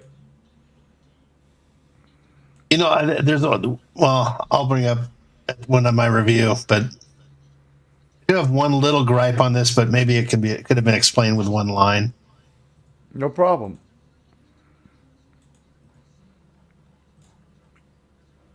This is the cool part right here. It's just like, yeah, fuck you, Klingons. And we didn't have to see that recycled bird of prey explosion. Oh, I didn't from, mind. every Star Trek movie. Yeah. I didn't mind much. Yeah, radioactive. Better than North Korean state TV. What can I tell you?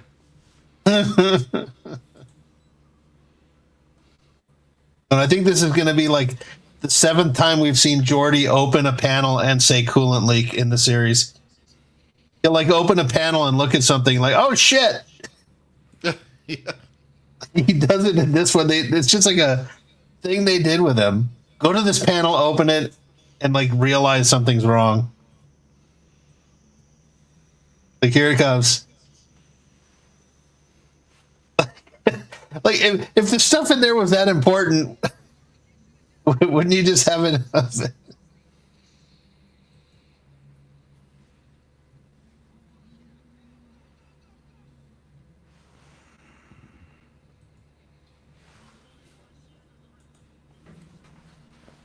The eternity. Light!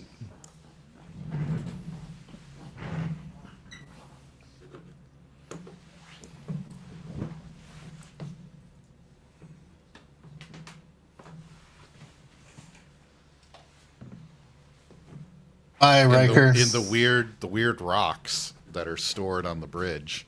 Yeah. Unleashed. That'll be the day.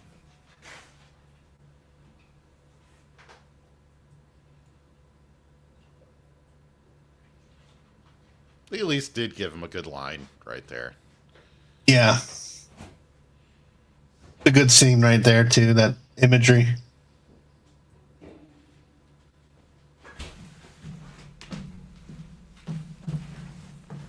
I love this music. I'd like to hear just the basic soundtrack of it. I bet you it's on Didn't you say YouTube. you got nominated? Didn't A get couple of nominated? songs got nominated.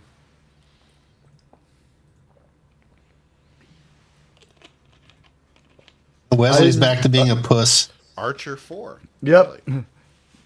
Yeah, I didn't notice that before. What's that? What happened? Laying The a course planet they're for going to is 4. Archer 4. Archer 4. The Well, planet? Jonathan Archer. Yeah. Yeah. Oh, okay. No, she doesn't look bad at all. But this is the nicest her hair ever looked. Yeah, at least 6, right? 7, 8. Cry havoc and let loose the dogs of war.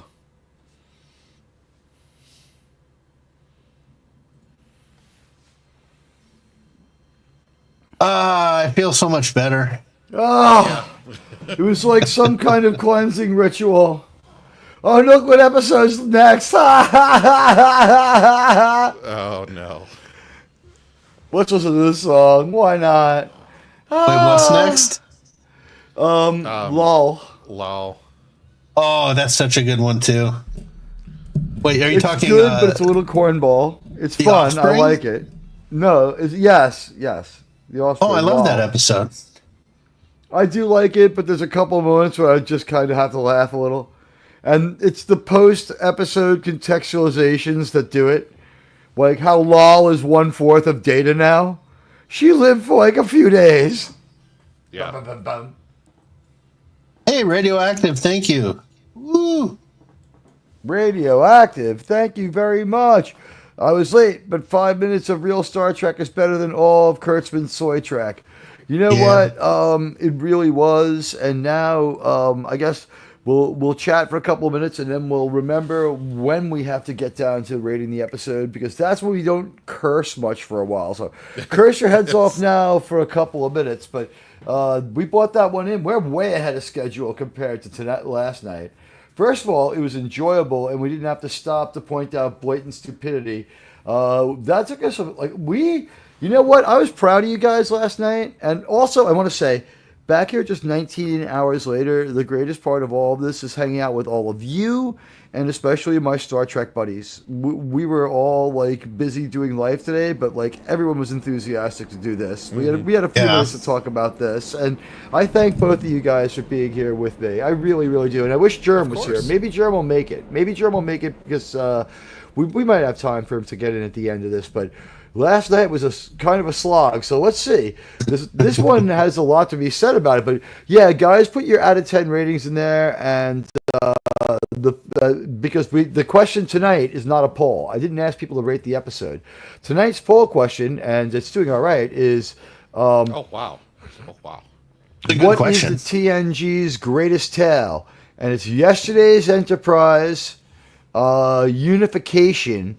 Best of Both Worlds is beating the hell out of all the other ones, and First Contact, movie or other is not registering at all. And oh wow, it looks like something just happened here. Yeah.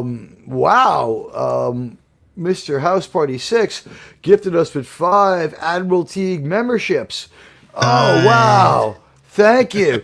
You know what I'm going to do to celebrate that? I'm going to play some video, and while I play some video, I'm even going to go and I'm going to see if, in a vain attempt to get us one more emoji, just one more lousy emoji, I can maybe release a couple too in celebration of this. I don't really like to just like throw the gift memberships out there like all that often. Like, you know, once in a while it's fun. But like from my end, like YouTube gives me a bunch of them, and it just like you just like you never know what to do with them. And also you can't release them from this computer that I'm on, so I have to run over to the other computer. So every once in a while I like to get. So I'm going to thank Mr. House Party 6, and let's see who got the gift memberships from him. But we're on our way to getting a gift, so that'll be great. These are the people who got one. Victor Fontaine, welcome to our family of members. We got Buddy Hepburn was gifted a member. Rocco the Brave. I don't know if Rocco is still lurking. was with Sci-Fi us last night. Sitcan. Yeah. Yes. Sometimes he's running through Cloaked. Alabama Hellbilly is a member. And was that everyone? I think I got everyone. Sci-Fi Sithan. Sci-Fi Sithan, I thought you changed your name. Oh, you have 2 channels now, maybe? Read by Nature is saying remember. Buddy Hepburn says remember. Rage. And he agrees about America. Yes. And clap, clap, clap, clap, says the Tetrarch. Yes, the Drumhead is a great episode, too. You know what? To be a captain is to be smart and to be brave and to be really good at stuff like that. And to be an admiral is to be crazy and insane, but to occasionally make a really good call. And whoa, look who's here, Ruby Hoove. Ruby Hoove, you have been so generous in adding members to this channel, and we've always been a moment behind because we do like the big wrap up at the big send up at the beginning of the show to get things going. Ruby Hoove is a great subscriber and a great channel member of our community. I really am grateful to her to giving these memberships, and I will earn them. There's been videos every day this week, and if we get done like time tonight, maybe I'll hang out for a while. I'll drop some things for channel members to come on, and we'll hang out off air, and we can just maybe spend an hour together. I really am appreciative. We have so many people here. Maybe it'd be a good night to do it, and let me know what you think on that one. And Ruby Hoove, I really got to thank you. I see you over at Culture Casinos, and maybe during the week you would enjoy. I do shows where I'm a little more about pop culture and news. No one really keeps an eye on Paramount where Star Trek is, so we have great people doing the other stuff. I'm getting into learning the ropes about learning Paramount and Paramount structure, so I thank you so much for supporting my channel. This makes 3 or 4, so I really just have to take a minute and spend this time thanking you so much for doing that for me and helping me increase my community. It's been a real pleasure to get these memberships, and I finally caught you on time because sometimes you helicopter in while I'm doing, guys, during the beginning of the show, like I have to kind of like, I'm a little bit less engaged than I am later on, and then a little bit less engaged than I am, and a little bit more engaged than I am now that I will be when we do our reviews in a little while. But this is our time to hang out with you and get our thoughts. So I want to thank Ruby Hoove, who's done it for us a bunch of times. Ruby Hoove, thank you so much. And let's not forget 5 memberships from Mr. House Party 6. Nice. So we got 6 new members. Amazing. And yeah, we are humbled and truly overjoyed that you would do this. And I love you all is something I say at the end of all of my videos. I got it from Ozzy Osbourne, but I think it's a good tagline. I'll see you out there, I say at the end of all the videos that I make as uploads, because live, I think you need a little different goodbye from I love you all, on the upload. It doesn't make sense on the upload. Live, it's kind of, you've got that energy, and that's also why we have to rewrite the intros and deliver them differently for the uploads. And the conversational uploads have been doing great. Not only do we get like sometimes 200 people at these watch parties and growing, but we have a whole worldwide community that loves the ratings and the uploads and the shorter takes at it. And I'm not going to lie, you steal from the best. I got that idea from the Critical Drinker. Yeah, but after the show, folks, too, when we get in the back room, the after party for us, Teague really does say, wow, we have a great community, like quite often. So you are valued. I could say that just from hearing it, after the show. He's like, wow, this show, I wasn't sure how I was going to go tonight, but the community really stepped in and made it a lot of fun, which, that's why we're all here, right? Is to have some fun. So Well, You guys did it for me and last the cool night. thing- everybody here. And the cool thing is on other channels, like all of us, us here on the panel and all of you included are parts of chat on other channels. So like we're just part of your team as it is. So We love you all, and I mean that. I think Ozzy Osbourne, when he says it at the end of the show, really gets it across right, and I say it with the same enthusiasm. Lisa's here. Lisa got a membership. I didn't see Lisa chime in, but I saw her. Hello, Lisa. Lisa obtained a free membership. Lisa's a great supporter of the program, and she's been around since day one, helping me out and retweeting and liking stuff. And she's a great person who always does the right thing. And oh, hey, Ruby Hoove, thank you. You have a fabulous night too. You have been a wonderful channel member. And when I make the upload, it's for people who can't stick around for the wrap up and for our worldwide audience. So check out the uploads of the conversations. I probably will be editing all next week. I got a lot of editing to do, although I think we can forget about doing any more for Section 31. I don't want to give it any air. I thought we had a great conversation last night. It was about us. I might even member chat that show. I might even member stream that show. Yeah. Thank you, Ruby Hoove. All right, let me see if I can release a couple of things. Release the hounds. Why don't you guys start by telling me your impressions of yesterday's Enterprise? Not scoring it up, just like talk to me about it. Like, when did you first see it? What did you think about it? Was this a coming of age for the next generation? A time travel story? We got a lot going on. Talk about yourself. I'm gonna go do something really quick on my other computer. Go ahead, Yeah, JP. sure. So I first saw this episode in syndication at that point.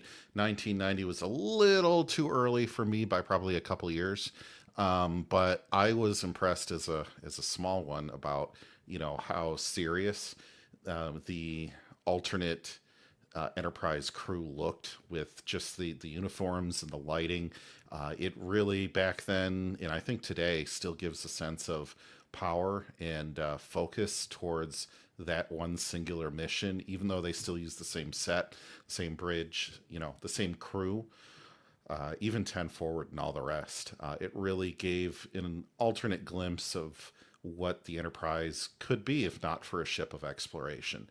So that struck me first off. And I love the Enterprise C. It's a real shame we don't get to see more of it. I love the model that they made for this. I love the crew. I think it was great casting that they had for that crew, and those red uniforms are my favorite. So I will never complain about seeing those. So I also appreciate, we talked about a little bit during the view, how they had to have discussions about why they should only send the C back, and how that's going to try to fix the hole, and just the sense of duty that everybody had to carry this out, and the sense of sacrifice by everyone involved. I thought this was just a solid episode, top to bottom. There's not a lot of waste or crying in hallways, that type of thing. We don't have a rushed ending in the least. Everything is well paced. So this is definitely always on my rewatch list every year to make sure that I get some time to watch this one. So, and Sean, what did you think? Well, before I do, I just want to say there's a bunch of new names popped up who got some Admiral Teague donated 5 Admiral Teague memberships. They give you a certain amount every month to give away, and I like to just give away, it's like I don't want to dump them all at once all the time, because here's the thing, I truly appreciate when people give gifted memberships, but if you flood the market with them, people I get so many every month, and it's like, some people I could keep them, but we all only have a finite amount of money, and the idea is to keep below, is to keep below, what do you call it, cable level. So when people gift the memberships, it's great for the people who get the gifts. It's great for the channel. Some people love it so much they stay. My expectation is that most really can't or won't, or they would have joined already, or maybe this will convince you to. But the thing is, you're going to get the full benefits everyone else gets. Enjoy those emojis. Spam them now. Spam those emojis now. I want you to spam them. Spam them now. But you know what? Have fun with that. Spam the emojis. Have a good time. That's why we're here. And a certain amount of gift memberships are good. I do know that I've never cringed at getting one for free. Some people say they don't like getting them for free. You know what? If you don't want it, just don't use it. I appreciate it so much when people give you a chance to see a little more. And I've been pretty good since I've learned how to edit about giving people something meaningful every month as members. And I have been really good about getting at least 1, if not 2 videos a week. Last week was a 2-video week. Man, that was rough. Well, but to your point about people who may not want gifted memberships, that is a setting. So if somebody doesn't want to receive the gift, you can turn them off. Right. To where you don't receive them. So that being said, the people who are receiving them, I'm sure they're thankful, and they're throwing the emojis out now. And hopefully you stay. If not, enjoy the time that you have as a member. You know what? It's a gift. It's a gift. Yeah, it's a great gift. And if you don't want it, you pass it on to someone else. And if you can enjoy it, we want you to have fun with us. The gifted membership is I like it, and I think it's a great thing for YouTube. And you know what? There's no downside. There's no downside. Always a saying, beware of Romulans bearing gifts. Yes, I do. Do you notice it's one of the person who got the gift was Bubba Doom? Bubba Doom got one. Who's I've been I've had Bubba Doom as a subscriber since early on, and I Yeah. love Bubba Doom. And I have a theory about who Bubba Doom might be, but I'll just put that in the private chat. Uh, is Bubba Gump's brother? no, I have a private idea about who it is. Me and House Radioactive came up with the theory, so I don't know. Yeah, we love Bubba Doom, and I don't. You don't necessarily have to be here now. You're here through the chat. He has said to me on YouTube on X a bunch of times that he wishes he could be in there more. But like I guess some people work, and that's another reason why we make the uploads. The uploads are fun. So, wow, last night we went 5 hours. Tonight we're at an hour 39. I'm looking over at my other device. Let me make sure I go back to X on that one. Sorry, X, if I'm a little behind. X says nothing new on X, but I am a checking, and you know what? Like it seems like that's. If we manage it right, the X can be fun and not get too out of hand and be too dominant. But you know what? Maybe it's time for us to go around the horn and do our description. So you guys hold steady. I'm going to try to do time management on this one. Wait, did you want me to give my thoughts on it, or is that what we're going to do here? Here's what we'll do. Right now, while we're still focused and there doesn't seem to be a time crunch, we'll give our grades and our thoughts and our reviews. And I want like the audience to chime in with just their thoughts, and grading it. If you want to put a grade, we'll try to do our best to read the chats if we can. But don't like flood us down. Try to keep it to one or two comments. Two, just if at the would be appreciated. But we'll do our best. Just on the gift memberships, thank you so much for everyone who donates them.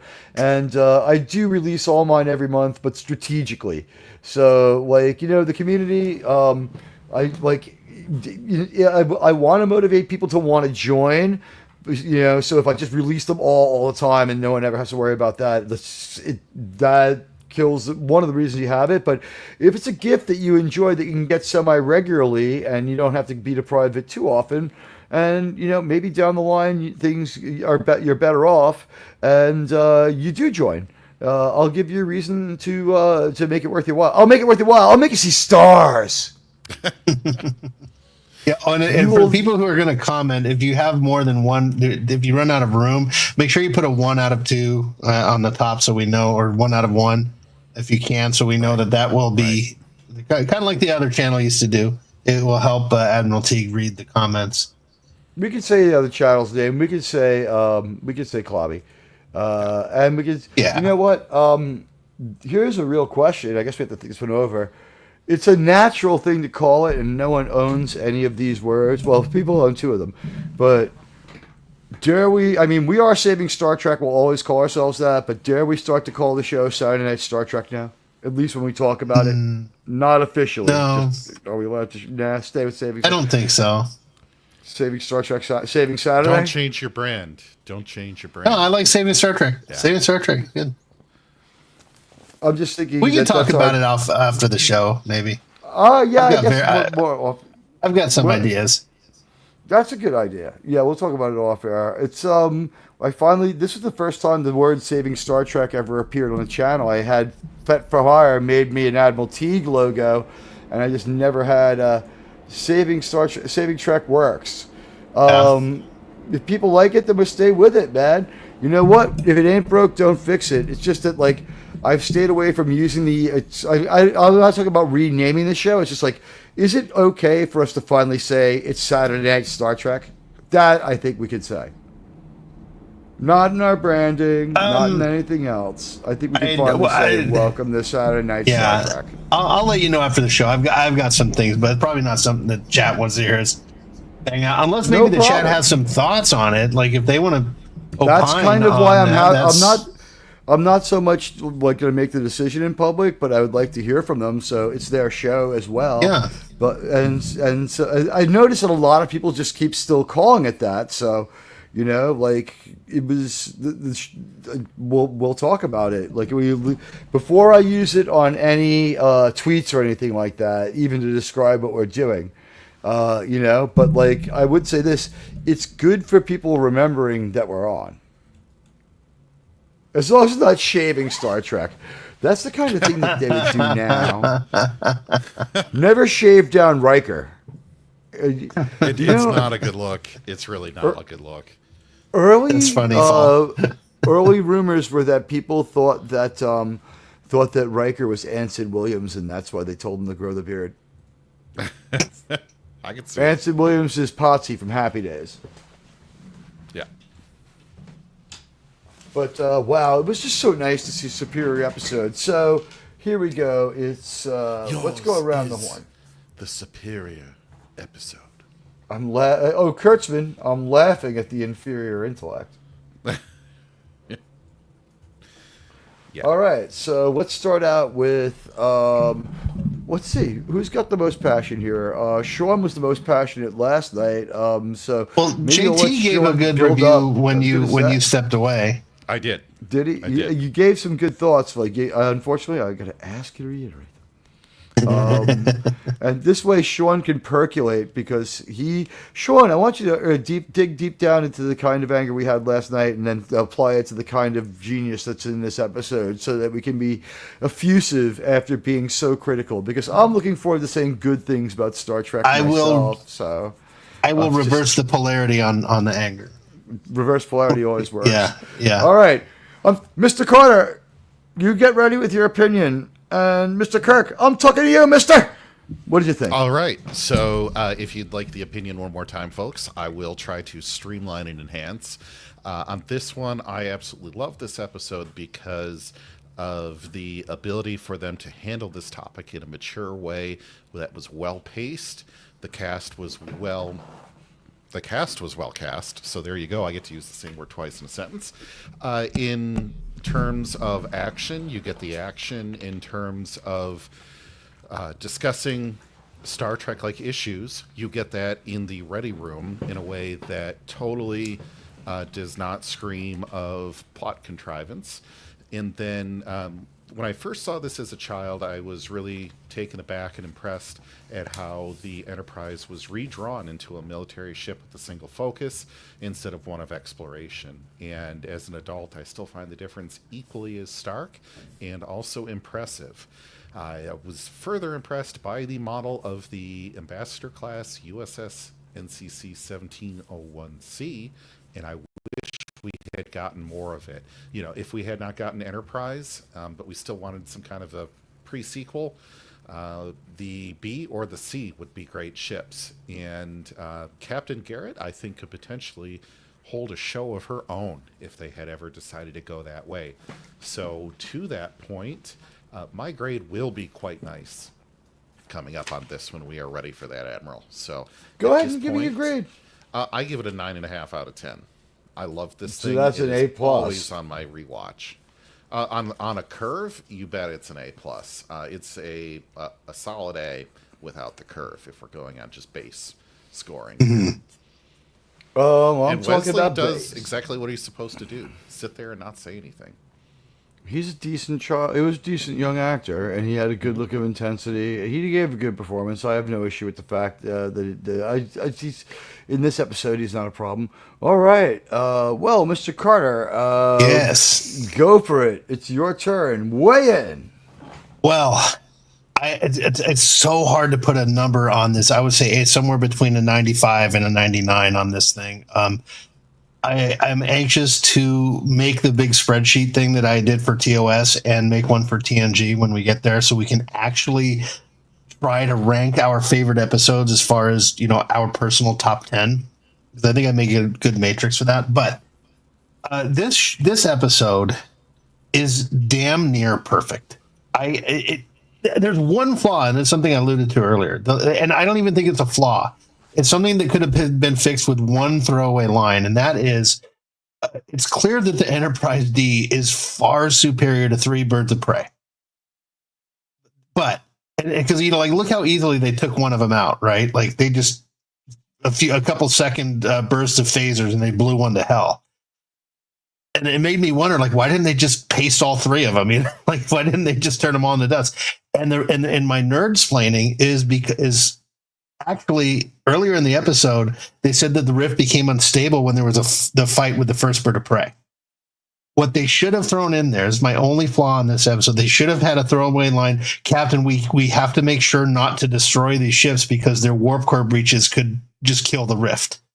So we have to defend the Enterprise, but we can't destroy these ships because the explosions would have been the Interesting. only line I would throw in there, because they really should have beaten those three birds of prey.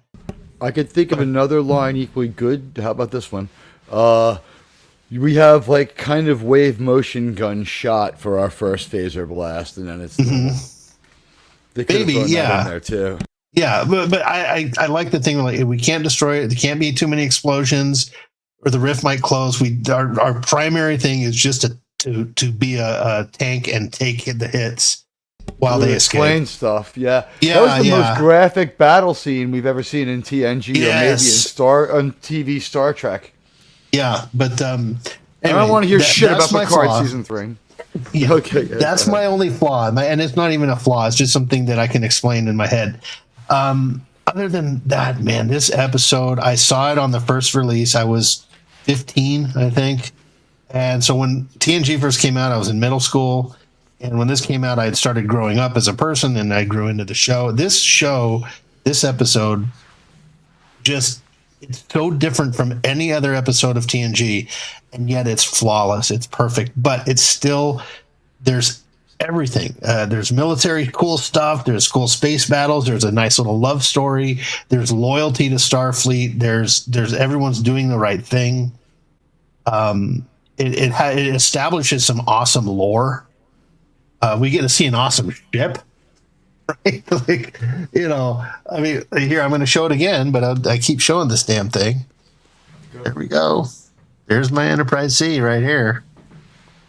That's such a cool ship. It is so cool. Yeah. The only problem I have is this, the nacelle Bassard collector is like right there with the saucer.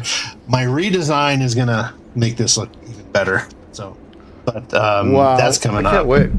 Oh, me neither. I can't wait to get to it. I'm trying to rush through the builds I'm doing now just to start on this thing. But perfect episode. Absolutely perfect episode. Probably my favorite TNG episode of all. Like, if I'm in the mood for some TNG, I'll throw on yesterday's Enterprise. That's my first one that I put on. So there's my review. A+++++++. Wow. Is it better than any of their movies? Yes. By a lot. It's better than Insurrection. This could have been a Doomcock movie. was right. This Doomcock one really was should right. have been a movie. I think Doomcock has said this one should have been a movie. It Doomcock was right. Yeah, it deserved the movie treatment, but they still, like, that's the thing. It's shot like it is a movie. The lighting is shot like a movie. Everything, it's a different feel. It's a different ambiance in this episode. Everything's different. It feels like a movie. Yeah, it really does. But I don't know if a 2-hour story would have been needed. They really made this thing super tight, and it works in 47 minutes. That's fine. A couple of lines that we talked about may have been written and dropped for time because the pacing on this one's like... It could have been. It's really good pacing. I think it really would have helped, but still, like, there's enough in the episode to make me headcanon. Like, there's enough for me there to have that nerd conversation that explains it. And you want to. It's not like you have to do it to make it make sense. You want to do it because it encourages your mind to explore, you know, different intricacies that might not have been shown on screen, and just ask a lot of what ifs, which is fun and what you want in a TV show. Right? Yes. This could spawn a whole line of books, like in a canon type universe. That's how cool this episode was. And it shows that humans and Earth can kick ass when they need to. It's really, they're not just a bunch of pushovers. Starfleet can bring it out when they need to. We were losing, but it was taking 20 years. Yeah. So those are my thoughts, man. I could watch this show so many times. So It It is a great show. Everybody's debating their Star Trek favorite Star Trek episodes. I'll mark. I love it. Look at the I this is the love it. whole reason we're This is here, why you we're here. guys. This is your show, man. You know, we're here because we love Star Trek, and we're here to talk about it, and we're also here to call out offenses against Star Trek. We're gatekeeping this shit. Someone wants to call us a bunch of gatekeepers. We welcome it. You goddamn right, we're gatekeeping this shit. All right, here we go. And by the way, JT, I think I can get your grade to an A+. Yes. Yeah, I'm gonna throw Bunny something Hepburn at has you. a good point here. Can I Go ahead, highlight that? Yeah, go ahead, please. And this is something I hadn't thought of. He says Guinan being on the ship in active duty wartime is a main detractor for me. Hard because of the plot device to spur. True, but that being said, Picard is a fleet captain, I'm sure, and he all he had to do is tell Starfleet, no, she's coming on my ship. I need her. Yeah, And maybe she was like, maybe she enlisted in Starfleet as Like a crewman Porthos. just to get in there. Yeah, like He's a Porthos, great but I could see bartender, Picard and pulling the crew strings. the crew needs a Yeah. good bartender. And the captain. Picard has such a captain's woman. deep relationship with her that he would have pulled strings he needed to get her on board, they're even also if she like had 20 to enlist in Starfleet. But it's a They've good also point, been- buddy. It's a good point. They've been driven in the direction of the Terran Empire a little bit. She could be like, quote, the captain's woman. But he's still Picard, so it's like, I won't force you to have sex with me. I've seen pictures from the future. Yeah, but who's to say she was a civilian? She could have been a crewman. She could have had a crew function that was like, didn't require to wear a uniform. But you know what? Here's some things that I wrote down. It had amazing lighting. And Yeah. it was amazing. What we That's made what our gave it the ship movie look feel. completely, and also the set dressing on the regular bridge where they pulled off the other two seats, and Picard was just up there alone on a dais, almost like a Dama, right? Almost a little bit like a Dama. We had great action all through the episode. It was absolutely fantastic. It was just one of the best episodes of Star Trek ever made. This is a franchise discussion about where it's top 100, not even an issue. Top 50, probably not an issue. Well, there's 70 episodes of the original series, but this might be better than a lot of original series episodes too. The story is great. Like, it's the Beats only most time of travel. season 3 of Yeah. TOS. You know what? There's a lot of stories that it's better than. And it's someone we care about back out of nowhere. You're scratching your head in a good way. They pay it all off. The mystery box, guess what? It's not a mystery box. It's paid off. It's paid off. It's cause and effect. So we don't have that empty mystery box feeling. We don't end up building up to the next big thing. We don't know if we'll ever see Tasha Yar again. It's assumed she dies. And Sela is another rug pull. We get rugged twice by this episode, or 3 times by Armis, depending upon how you want to look at it. You tell me. He's a cryptocurrency guy, that Armis. Wait, Admiral, I'd like to respond to Buddy. Go ahead. Because Buddy said all non-essential personnel would have been transferred off. Yeah, true, but I just looked it up. There actually were civilians that served on naval ships during World War II, and they were merchant marines. Also, so there were maybe contractors. There were contractors in the Enterprise when it was destroyed, or when it ultimately sank under tow. Or something. Right. So I hear what you're saying, Buddy, but there is precedence and some explanations to what would place guidance on there where it doesn't give me too much of a problem. But I do totally understand where you're coming from. I think the thing is that there are 2 characters who have the capacity to do this, and this was my final note, and this is why JT's going to revise his vote right now. You ready? No Deanna! She was on the bridge. She didn't say anything, but she sat there. She couldn't say anything because there's only 2 people on the ship with the magical ability to have to talk to Guinan, to have to talk to Tasha Yar. One of them is Deanna, and one of them is Guinan. So they chose the right magic emissary. They did. That is true. They chose the right magical emissary. Having Deanna explain this or relate to Troy would have destroyed this episode. Marina Sirtis isn't a bad actress, but she couldn't have done this. This is kind Glad of she more what was- Whoopi I- Goldberg was known for. Yeah, glad she was not in this episode. She's like All right, A you plus, said, T, we you we win. see her A sitting plus. there. All right, I knew I could get that negotiated up. I'm going to revise. See, I'm going to submit a new set of grades on behalf of JT. See what we could do when we revise. This is art, so we're allowed to revise. And now, I guess as I finish up my turn here. Great choice of which characters to utilize. Great way of humanizing and introducing another crew. Great way of showing all these things that we do. Did we go to a planet? No, big deal. We saw a strange new reality. And it's a pocket reality, a one episode reality. We hive it off and get rid of it. It's gone. It never existed. We had a final goodbye to someone whose ending was sort of lacking when we first lost them. So this was probably one of the finest episodes of Star Trek of all time. It's definitely a top 100. It might be a top 50. It's really good. It's a better episode than even Carbon Creek, which we said was a great episode. There might not be an episode of Enterprise that gets this good, but we have a lot to go through before we get there. And, you know, it's an episode that if we had done the regular episode of Enterprise tonight, it was dead stop. We might have been all like A plus, A plus, A plus. We were not ready to be objective tonight.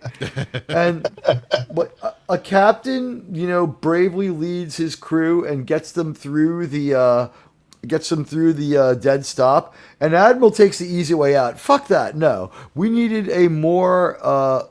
We needed an episode that we could dig into, enjoy, and that we couldn't screw up the ratings. So our minds will be back inside. Our brains won't be hanging upside down next time we're back here doing this. And thank God we got through it all and had fun with a great episode.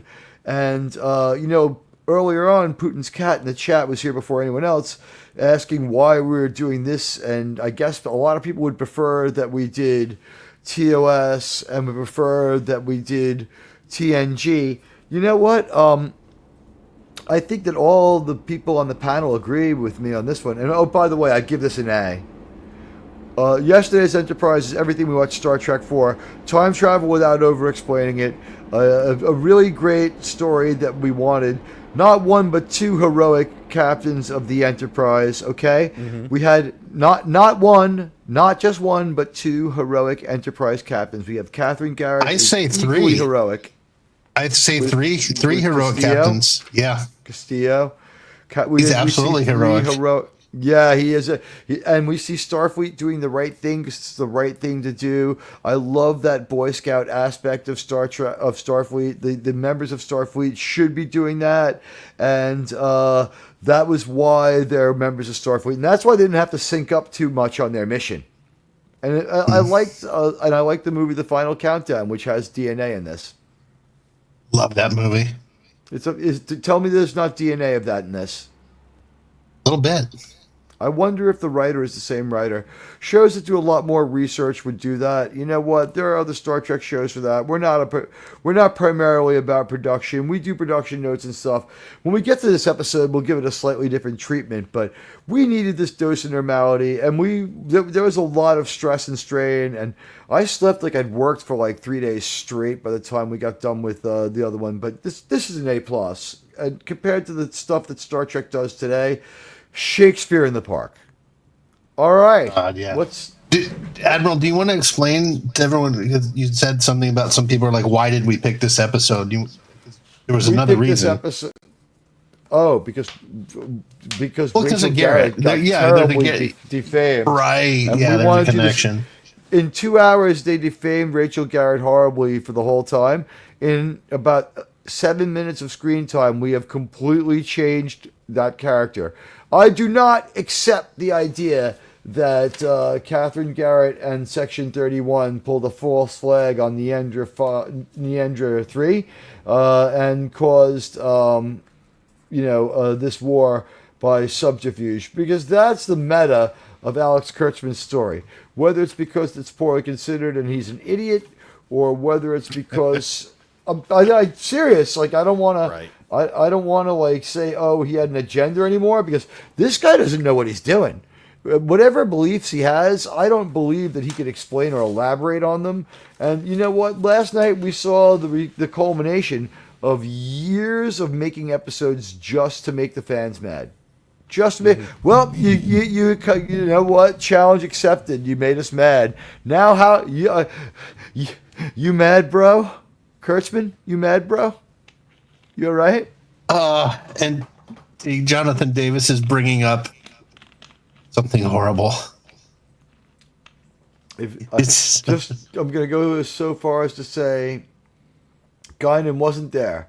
She wouldn't be there during war, but she was there because she exists in every reality. So when time changed, it didn't affect her.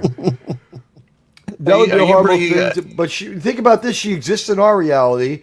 She exists in the Picard reality. She exists in the movie reality. She exists in the Nexus. You know what? That's what I'm asking. Is this frightening? I know. Is this a Nexus reference? That's what it seems like. It's a reference. God, I hate that fucking movie. Star Trek Discovery is the only thing that doesn't have Guinan. And Strange New Worlds had her. Yeah, Kurtzman lets the inmates run the asylum, and he's one of the inmates. He's just, you know what? He's just either. I don't think he's kicking a cell block either. In the words of Ice-T.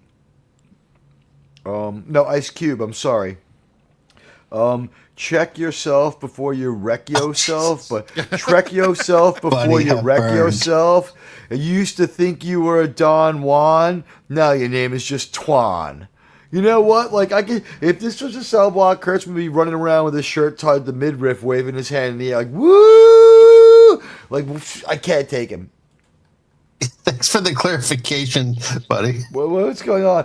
12 don't read it. Don't read it. No. Okay. Oh, he retracted it. It's funny. Yeah, you know what? Cool. Yeah, you know what? If you guys do make like a fun, and after we read it, if you just delete it yourself, it's easier because then if we delete it, it takes out all your chats for the night. It doesn't make you look bad though. It's not like it puts a black mark on your name. But it makes it easier for us if you want the rest of your chats to remain. Because what happens is the chat does, for those of you who watch us live, you probably would never rewatch the stream. But for those who will rewatch later, the chat is live. So if you want a voice in people who watch later, just delete anything too crazy you say. I'm not encouraging you to say anything crazy, but yeah, if you know it's on the line and you want to get rid of it for us, of course it's helpful. Of course it's helpful. So we appreciate you guys. And you know what? We have one of the strongest communities. If there's anything I would ask you guys would be like, when you see a new person, engage them right away and say hello to them so they feel welcome here. Because if I miss them and I don't say hello to them right away, that just looks bad and it keeps us from growing. So help me out a little bit. And the only other thing I would ask is if someone gives me any kind of super chats and stuff, please, especially if I've given you a wrench, just thank them for me while I get around to it. Because it's better. I don't ask much from moderators at all. And if you don't do it, you're still cool. You won't lose a wrench over it or anything. It would just help me out. The wrenches were something I gave away at my 500 sub party. I do give them to people who create stuff so that they can put their YouTube channels up after I learn and know to trust them. It used to be a lot easier to get a wrench. I haven't rescinded any, but at a point you have to draw a line. It was good during the impersonation attacks because we knew who people were. You can't imitate a wrench. And we've never had any wrench fights on the channel, so it's been great. But, if you could do that for me, it just helps me out and it looks better. Other channels have that one down, but I don't have OB2 is my head mod because he was like the number one warrior out there in the battle of Stardate 12.07.24. But you know what? And also because he's been a subscriber of the channel forever. And because he's a college kid. So, you know what? When he comes around, I want him to let him be the head mod. And this way justifies giving him the ticket backstage if he ever uses it. But I love all of you, and I just need you to help me out that much more, if you can remember it. Okay, lecture over. I feel like Charlie X. I only like smiling faces. No laughing. I got it. Yeah. That was also a Charlie X line. All right, guys. Let's talk for a minute here. We got this one done in record time.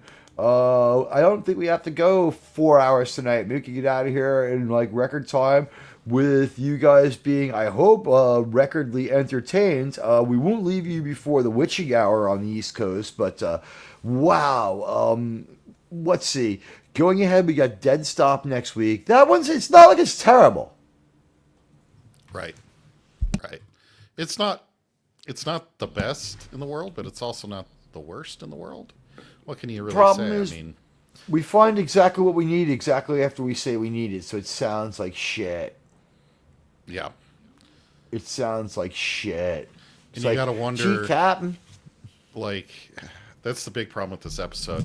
And I don't think it was stylistically designed to be that way, but they did go too far in a few places by doing We've that. gone a bit too far in a few places. Who I think would take over the franchise after Kurtzman? Taylor Sheridan comes to mind. Quite honestly, even though he only does cowboy stuff, they did say it was a wagon train in space. Taylor Sheridan would be a good person, and I'll throw it to my co-hosts while I think about another one. Sean, who do you think?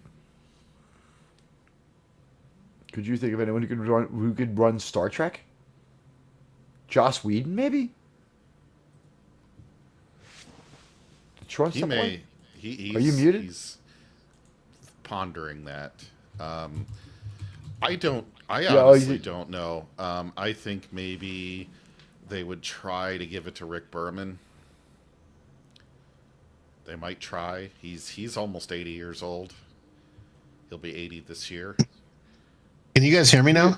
Yes. Yeah, now I can hear you. Oh, Okay. I was trying to answer. If it had to be somebody that I know, I would say Seth MacFarlane. I'd like to see him take a crack at it. At least if they wouldn't let him run the franchise, I'd like to see them give him a series. How about Joss Whedon? No, Do it. You could do it. He has the ability.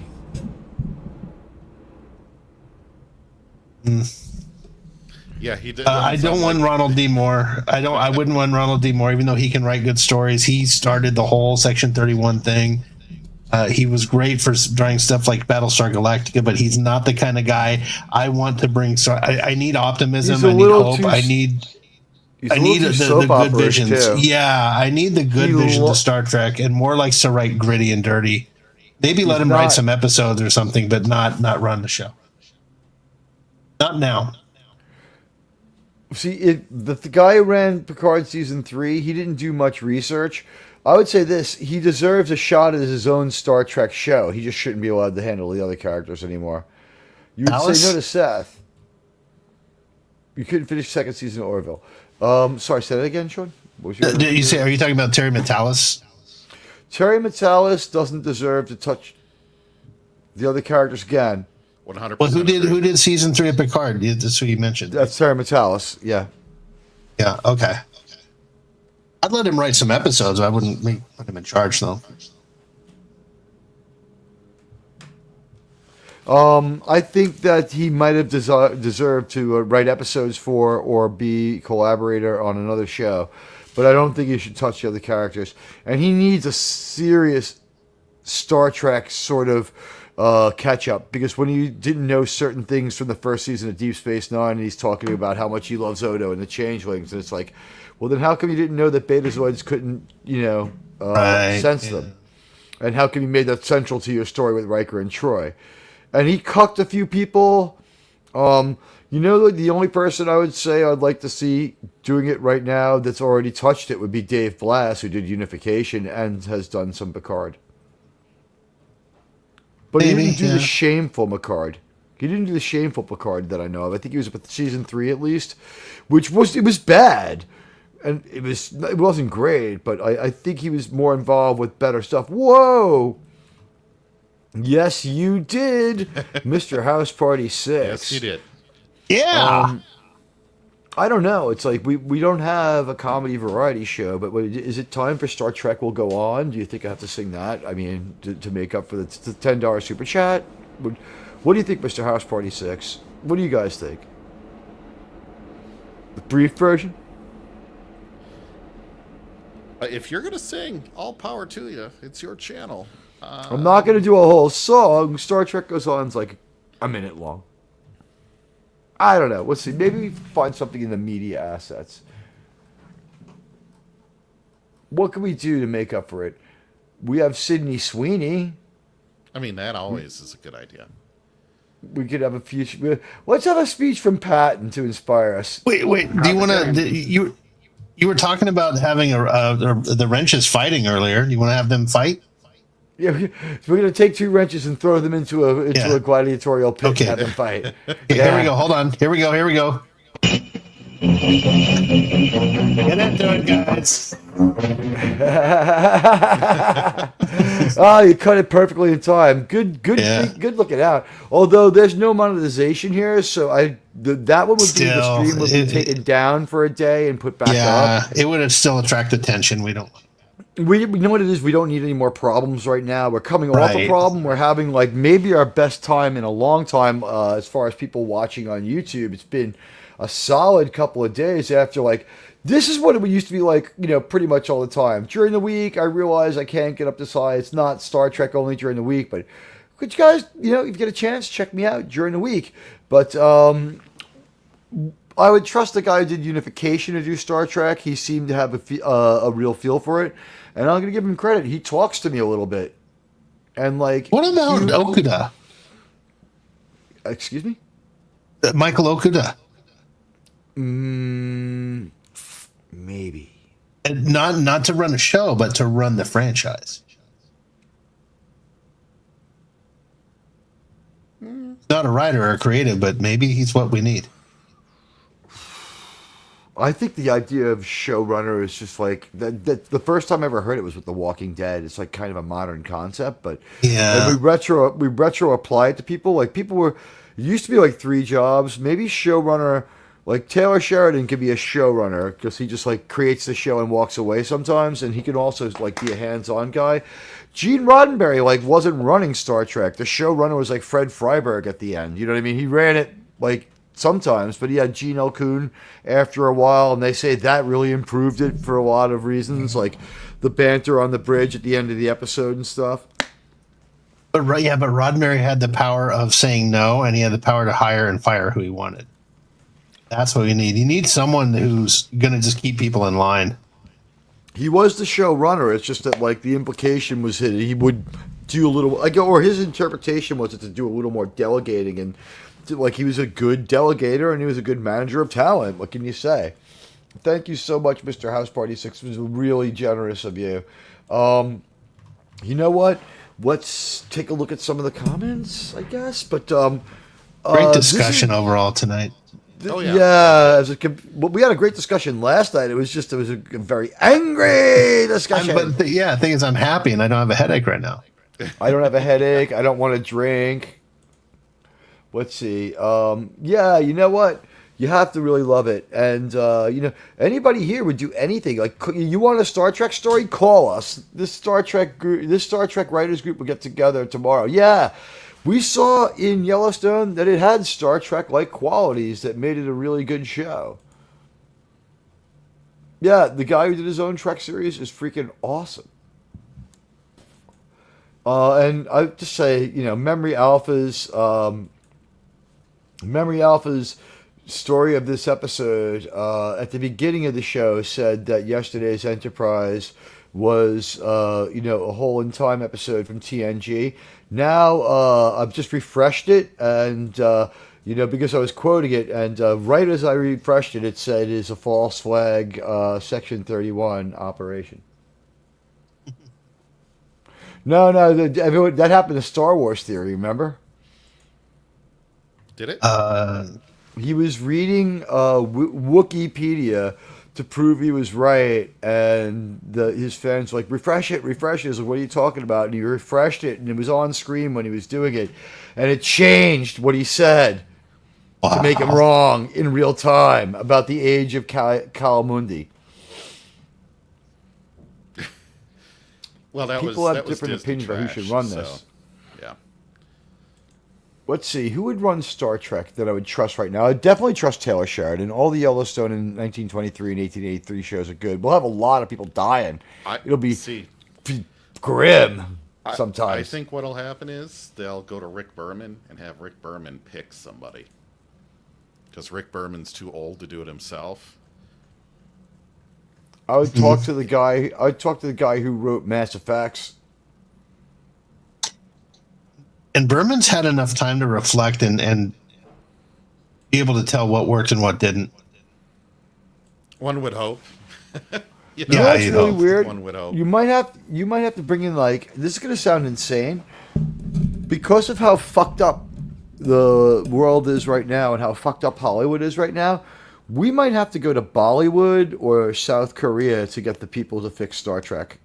It occurs to me. They're not coming from England to the United States. I'm still racking my brain. There's probably Americans out there who could do it. If you were to hire, for about, what did Bad Reboot need? Like $110 million to make this stinking movie. So for $30 million, 20 for me, 5 apiece for Sean and JT, we can write you guys a Star Trek movie that's going to be great.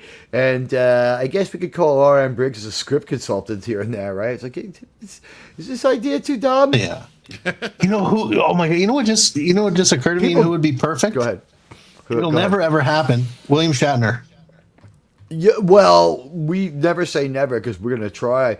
William D. Moore really fucked up for all woke kind. A lot of people say that. They were into it and it freaking fell off a map. By the way, we were looking for a DEI hire because just having an idiot me is not enough. Now, I am also Latino, which helps, but, in the words of Rachel Ziegler, as a light-skinned Latino, I have a lot of pressure on me. So I'm thinking, guys, we should get a girl boss. How about Roxanne Dawson? She directed some incredible episodes. She loves Trek. Roxanne Dawson, we offer it to you right now. See, here's the thing. I was going to say, we could get... Well, she doesn't fit the girl boss mode, though, because we saw B'Elanna Troy grow and change. That's why we can't use Jill. We see Jill increase in her skill, grow and change as a YouTuber. So she can't be a girl boss. She, has an arc. She gets better. Could we use Gina Carano? We could probably try to... Gina... Call us. We need a girl boss on the channel.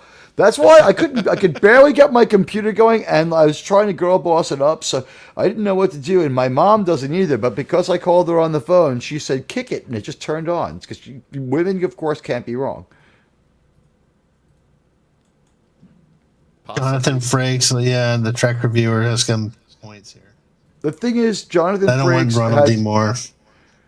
Frakes, the thing is, he's been in bed with the new people too long, but we would have to fight. He's not uncorruptible enough. You know what? It occurs to me, didn't the Resident Evil guy also do Event Horizon?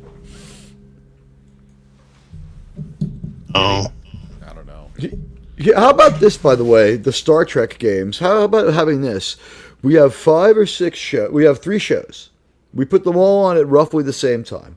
And we let them be 3 different ships with 3 different missions. We give the people very strong things that they're not allowed to do and what they have to do. You have to show them being brave at least once. They have to rescue people at least once. They have to care about people all the time. Stuff like that, right? They have to wear their Starfleet uniforms. No cutesy shit. We don't want individualistic ships. They have to be subordinate. They have to act military. That's a good one. The Russo brothers could do some Star Trek, but they could save it in a movie. And everyone who says you can't save Star Trek just hasn't seen Unification. In 7 minutes, right? Mm-hmm. In 7 minutes. But, you know what? I'm still thinking on this one. George R.R. Martin could save it if he had 300 more years. He put too much intrigue and shit in there. I just want some weekly adventure. Right. You would be like the captain would grab Troy and like tear her dress off, and she'd be like, "Take me." And the dragon would fly through The Adam last Nimoy. season of Hot, I wasn't he Truck reviewer involved threw with out the Adam woke Nimoy. Trek people, right? Wasn't he involved with the woke Trek people? It's hard to say. It's hard to say what people were saying in the last few years just to not be canceled. Even Frakes, I would put in that group. Maybe he was just like, okay, I gotta. He was play a ball little with these people. trollish towards us, the fans, quite honestly. But yeah, because But he knows how to make a movie, though. not really anymore. I think he's been out of practice. The episodes of Picard he directed, while not as bad as the rest of them, they were like kind of a mess. Bart Burton's a good director. I mean, they're all good. Yeah, LeVar Burton also just feels compromised now after his participation in Picard 3. That was just damaging to our faith in the people. If Terry Matalas wanted to get us to a point with Picard Season 3 where we were a little bit afraid of all the old TNG people who had directed successfully, who knows? And the director of tonight's episode was some guy, Dave Carsons. I'll have to see what else he directed for Star Trek, but this was... I mean, I would hope he did a lot more. This was a great episode. The direction was great. Everything was great. I don't know, like, what else to say. Like, everybody just came up so big. I don't know what the attitude is. Like, we're bringing Denise back. We're going to give her the send-off. She didn't get the first time. I don't know what it was. Was she, like, well-liked on set? Such good performances all the way around. Yeah. Oh, Read by Nature is saying here, you're correct. Yeah. LeVar Burton is a cancel culture creep. Actually, he said, no, it's not a cancel culture. It's consequence culture is what he said. I remember that now. I remember him saying that, and I wanted to make him stop talking. If he was talking about someone like Harvey Weinstein, I'd be like, no, he was talking about the wokey stuff. It was an interview, and he goes, it's not cancel culture, it's consequence culture. And he was talking about people not saying things. Like, he's anti-free speech, pretty much. All right, yeah, LeVar Burton's an idiot now. It's unfortunate what this has done to all of our heroes. The TOS people all came out of it in pretty good shape, except for George Takei. Yeah, There was something wrong with George for the most Takei. part. And, like, here's the thing. Michelle Yeoh, I don't think has a history of provocative or obnoxious statements either. She's just on a terrible show playing a terrible character. And I don't know, like, she's had this role longer than any other role I think she's ever had. This Michelle Yeoh, Empress, whatever, but Pukaroo, you tell me. It's like, she's got an Academy Award, and she can act, and she was an okay Bond girl, like, 30 years ago. But the point is, like, could anyone do anything with any of these roles? Like, we can't assess any of these actors, can we? From all the stuff. First of all, a lot of them have no experience. Some of them, yes, that played some of those roles on, like, Discovery. Yeah, we know they don't have it, but a lot of them you do have to give. No, New Trek style. I'm saying in the world of New Trek. Admiral, see what RTNZ said. It's up on the screen. Sorry, I was just like adjusting my lucky Yankee streamer hat, and I had my headphones off. Okay, I can't stream without my Yankee hat on. Let's get Neil Gaiman. Never mind. That's like this is the same thought I had when Anthony Weiner was running for New York mayor, got in trouble for all that weird sexual stuff. It's like, like Neil Gaiman, Anthony Weiner, I understand you have problems, but like, just it's a good thing you don't have a questionable weird last name that would make people make fun of you more for it, huh? Well, if they ran together, you'd have a Wiener and a gay man. 2 bits. A Wiener and a Gaiman walk into a bar. Wiener and Neil Gaiman walk into a bar, and the owner says, "Get the fuck out, you're lowlives."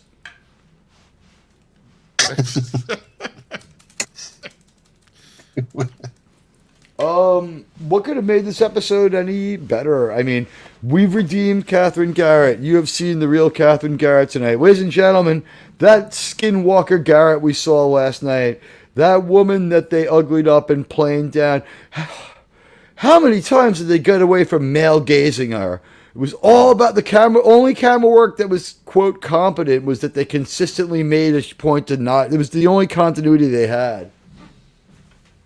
And let's be fair, she wasn't really that attractive anyway. Even when they took the blue wig off and that They weird uglied her lipstick. up.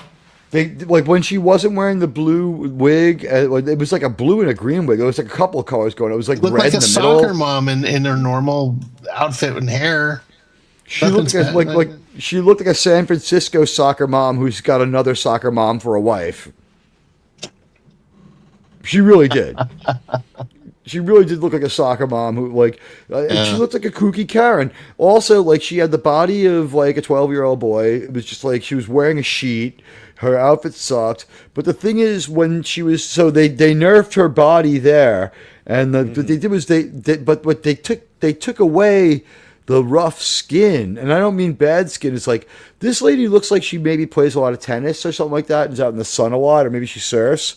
So she had a little bit of sun stuff going on in her face, and she had a lot of freckles because she was like a ginger. She didn't have freckles in her nightclub outfit, but when they put her in an outfit where her figure could be seen, it was okay. They made sure to nerf her face hard and give her the most severe and gross haircut you could have, just like the high pony bitch kind of look, where it was like no nonsense sort of thing. It's like the short hair would make sense. Why does she have and it was longer hair than you could wear that wig under. It's dumb. So she either looks like Pris or she looks like she's from Fallout. But did everybody feel it coming when the camera started to swing around behind and she took her hand and just slowly clasped them behind her back so that you wouldn't be able to see her ass? I was just like, of course. But here she is. She's better looking. There's not much to hide. But she's not a curvaceous lady. That's why she was hired. But the thing is, they still didn't want you male gazing. There's nothing to gaze at. Was the need to create the false impression that there was something to look at to get us looking, so that they could pretend that they weren't male, and they could still say we made sure not to male gaze her, so it's a false flag. Yeah, the things we deal with these Trek creators. I mean, no offense to her, They are nefarious. Actress. I mean, she actually didn't. She wasn't bad, but the garbage they gave her. No, I know. That was a garbage role. She was actually not bad, and now that I've had a day to cool off, she was okay. You know why she was okay? You know what really helped that actress more than anything else? The rest of the cast rolls in, right? Michelle Yeoh eats an eyeball. It's horrible. And then, these people come in and they're supposed to be the world's coolest spies, and they suck at it. One guy's laughing like a hyena. One guy's got, mechanical gear on that only one person wears. And he's like, he's like a crazy Australian guy. Well, he had a mechanical arm. I mean, he had a mechanical arm and a fucking wood drill bit. We saw not one but two eyeball destructions in that show, and it was the stupidest. It was just the stupidest. I didn't like Michelle Yeoh's performance in this. Maybe it was the direction, but it seemed like every line she delivered, she was trying to make it seem like she was trying to make every line be epic and just impactful. They told her to. Everything. I'm sure that. You think it was the direction? Honestly, I think it was a pretty new director, or a pretty rookie director, or a pretty suspect director, and he's just like, "Oh, I got this best actress. I'm going to bring out the best of her in every scene." Sometimes you just need to have him deliver the line, but it wasn't. Or he told her just go, and she's been doing this for so long with that character. She's like, "Well, this character is an inconsistent mass of bullshit. Now she's dressed like a hooker. I'll act like a hooker." Yeah, but you know what I mean? Every line she had, she was trying to steal the scene. But every line everyone had, they tried. Remember when the other version of her poisons the family? Remember how her family overreact? Pepperidge Farms remembers. Yes. Yeah. Right? I'm sorry I brought it up. We rabbit hole ourselves. No, you know what? But here's the thing. I really do feel that Alex Kurtzman is a phony, and this is why I feel bad for people on the left. If you're going to allow Alex Kurtzman, one, to siphon off money from your political movement by getting the money to make this show, let me ask you something. Seriously, You want to watch your TV show you feel good about, or you want your money to go make the change that you want, right? And you want to be programmed by some freaking weirdo like Alex Kurtzman, who was born into so much money that it's a full-time job for him just to jump into his fucking huge pool full of gold coins. Did we get a gift membership show up again? Another one? Yeah. We did. Gifties. Mr. House Party 6, thank you. Wow, I wonder if I have another emoji. We're like cusping on it. We are so close. Let's see. She probably realizes how bad the script is and realizes that the scenery chewing is the only way to go. I think it's just like she had another movie already done by the time this came out. She had $12 million. They're telling her what to do. She can't walk off. She's like, this hasn't hurt me so far. I did 8 years of it and I won an Academy Award. Who cares?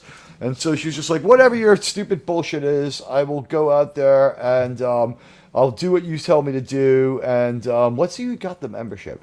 I'll do what you told me to do, and whatever, you know. Fall. I don't Fall care. got it. All right, Fall. Now I remember. And see, thanking each other. You guys are always the friendliest to each other, and you're always really cool. Just it's the pleasure to be the leader of this channel community. And it's a pleasure to be, you know, part of this show. We come here for the pure love of Star Trek, and I think we give you the best Star Trek show we can give you. So let's see. What kind of arm did the man have? You know, there's been some questions about this man and this arm. I know that he's been. They say, you know what? Find this man. Yeah, and you know what? People have been making a lot of accusations. Saying that I crushed her skull and that I shot her. See, that's the thing that I find, objectionable. If I had a problem and I needed to get divorced again, because I've been divorced already, if I need to get divorced again, I would just go on vacation to one of those countries where if you delete your wife, you just have to pay a fine. It's so, I don't know if that's how that works. Yeah, something tells me that's not how that works. I'll go for citizenship in that country first. I'll go through all the right. Listen, I'm very much about doing what I want to do without breaking the law, and so I think what I do is if I move to a country where what I want to do is legal, then that'll be fine. But you know, there's limits. But if I can get out of a marriage, like think about this. What do you want to spend like $10,000 on? A divorce lawyer who's going to tell you that you can't have your stuff back, or a wonderful vacation to someplace like the Philippines or the Holy Land, or like Malaysia. I don't know. Wherever you can do these crazy things. I haven't, you know what, maybe it's a bit, I don't think, would I end up in jail? I don't know. Oh, Fall. Fall. Oh, congratulations, and the best of luck in that one. Don't worry. We have one person here is on marriage number 1. It's working out. Sean, marriage treating you well, and getting out of mine was the best thing you do. Hey, you know what? I'm on be great. I'm on number 2. I'm on. Oh, you're on number 2. Yeah, no, he's on number 2. You're on, yeah, I suspected you were on number 2. I didn't want to out you. You had a right to lie about it. No, it's fine. I'm okay. I learned. After 6 times, I was done. I'm just kidding. I'm not that insane. I was married once for a couple of years. It was Almost got away with it, didn't you? Exactly. Congratulations, Fall, man. We just. Yeah, I only have one piece of advice, though. One piece of advice. Remember that the wedding dress is not just a dress. It's a fucking cocoon, because what comes out of it sure as hell isn't what goes in. Oh, come on. You're scaring this poor man. No, it can still change into a beautiful butterfly. But oh, now I understand what you're saying. Oh, yeah. All right. Yeah. Well, no, I'm just telling you. It changes, and as they're walking down the aisle, they're thinking, "I've given my last blowjob."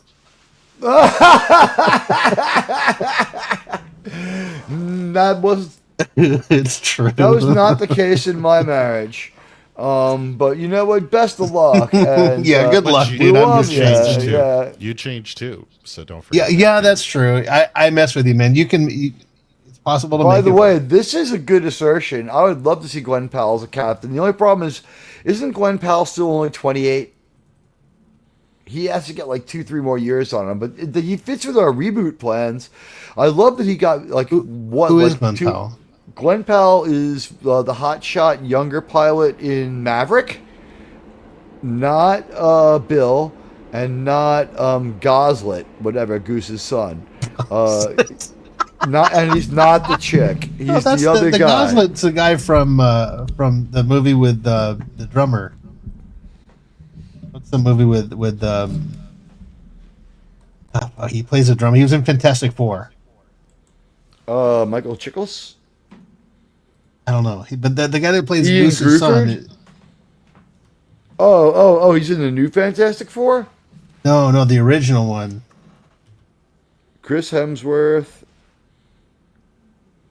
Jessica Alba, Ian Gruford, and Miles Michael Teller. Chiklis. Thank you, Miles Paul. Teller is Thank what you, they're Miles saying. Teller. Miles Oh, is Teller. He plays Goose's son. He's good in it.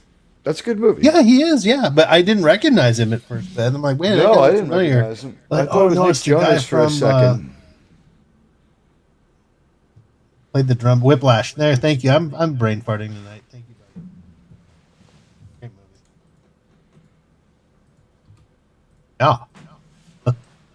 Yo has been in Star Trek, Marvel, Shang-Chi, Transformers, and Witcher. All she needs is a Star Wars role and a spot in Rings of Power to get the for the Lost franchise win.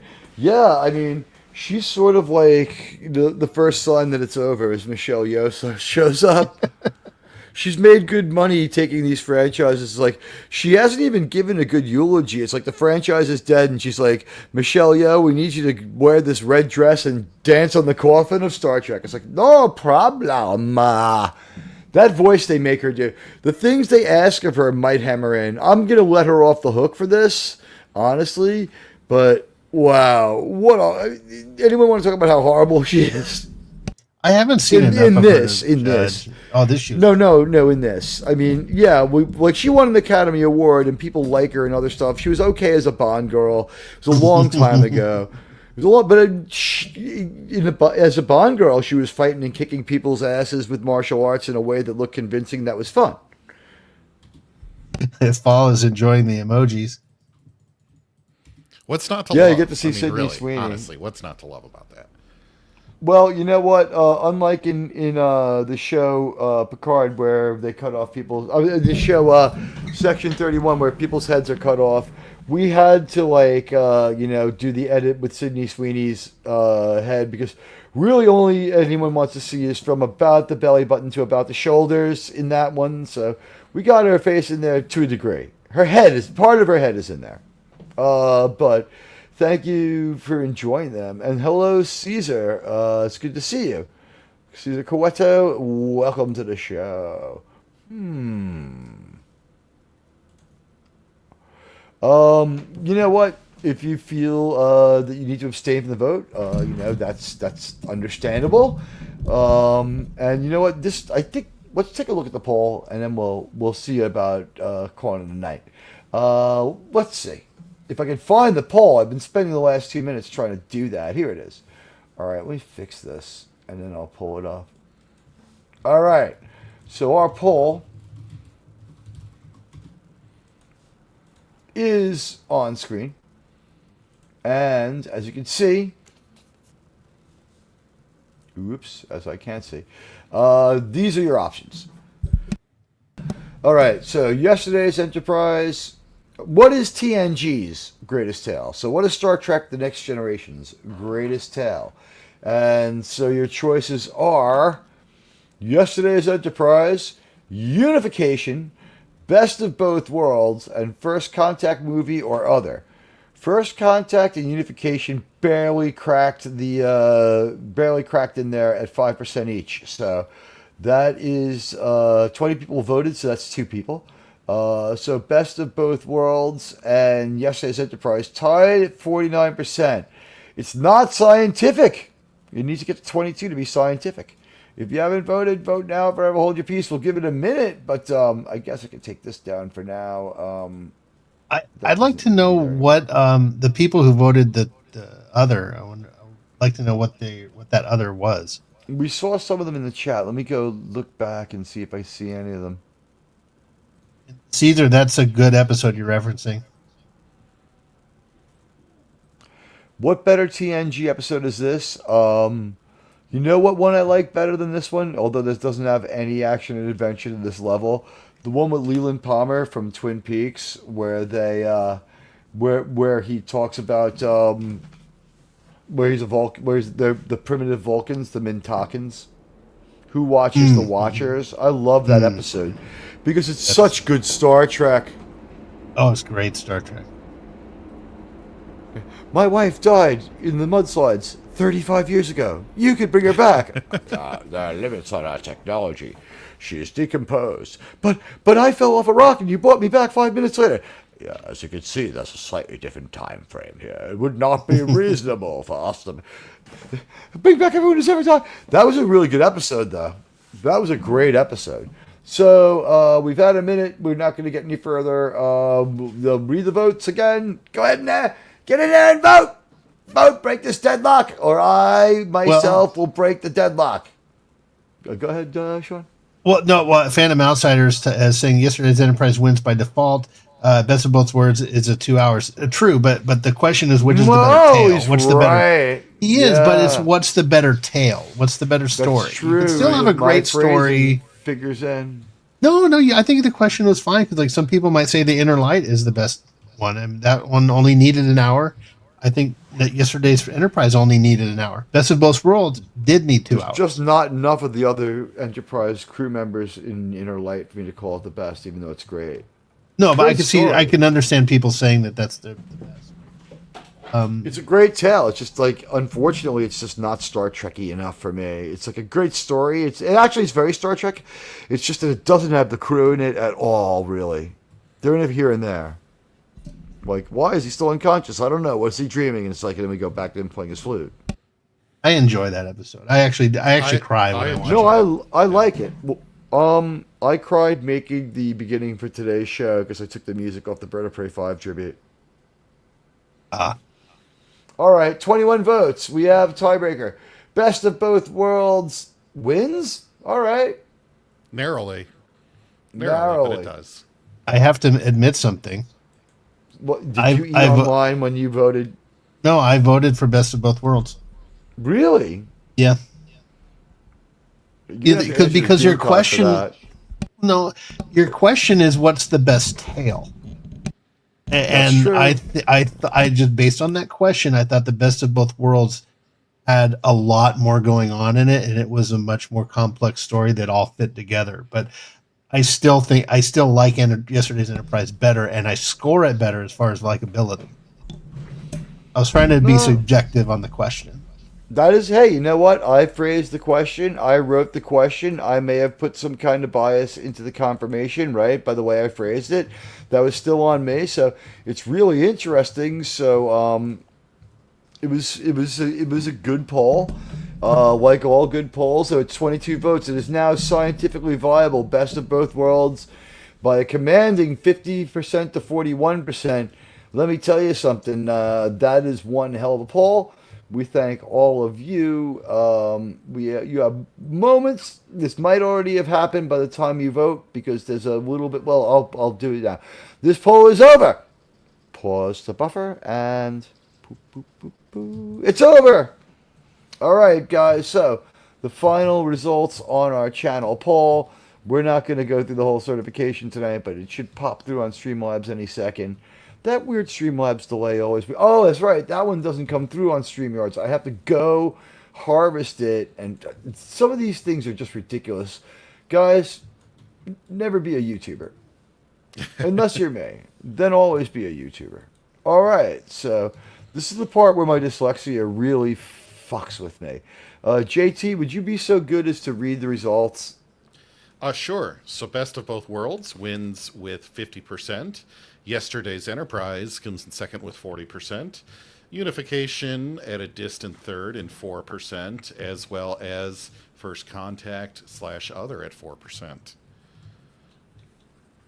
And that is the end of the results.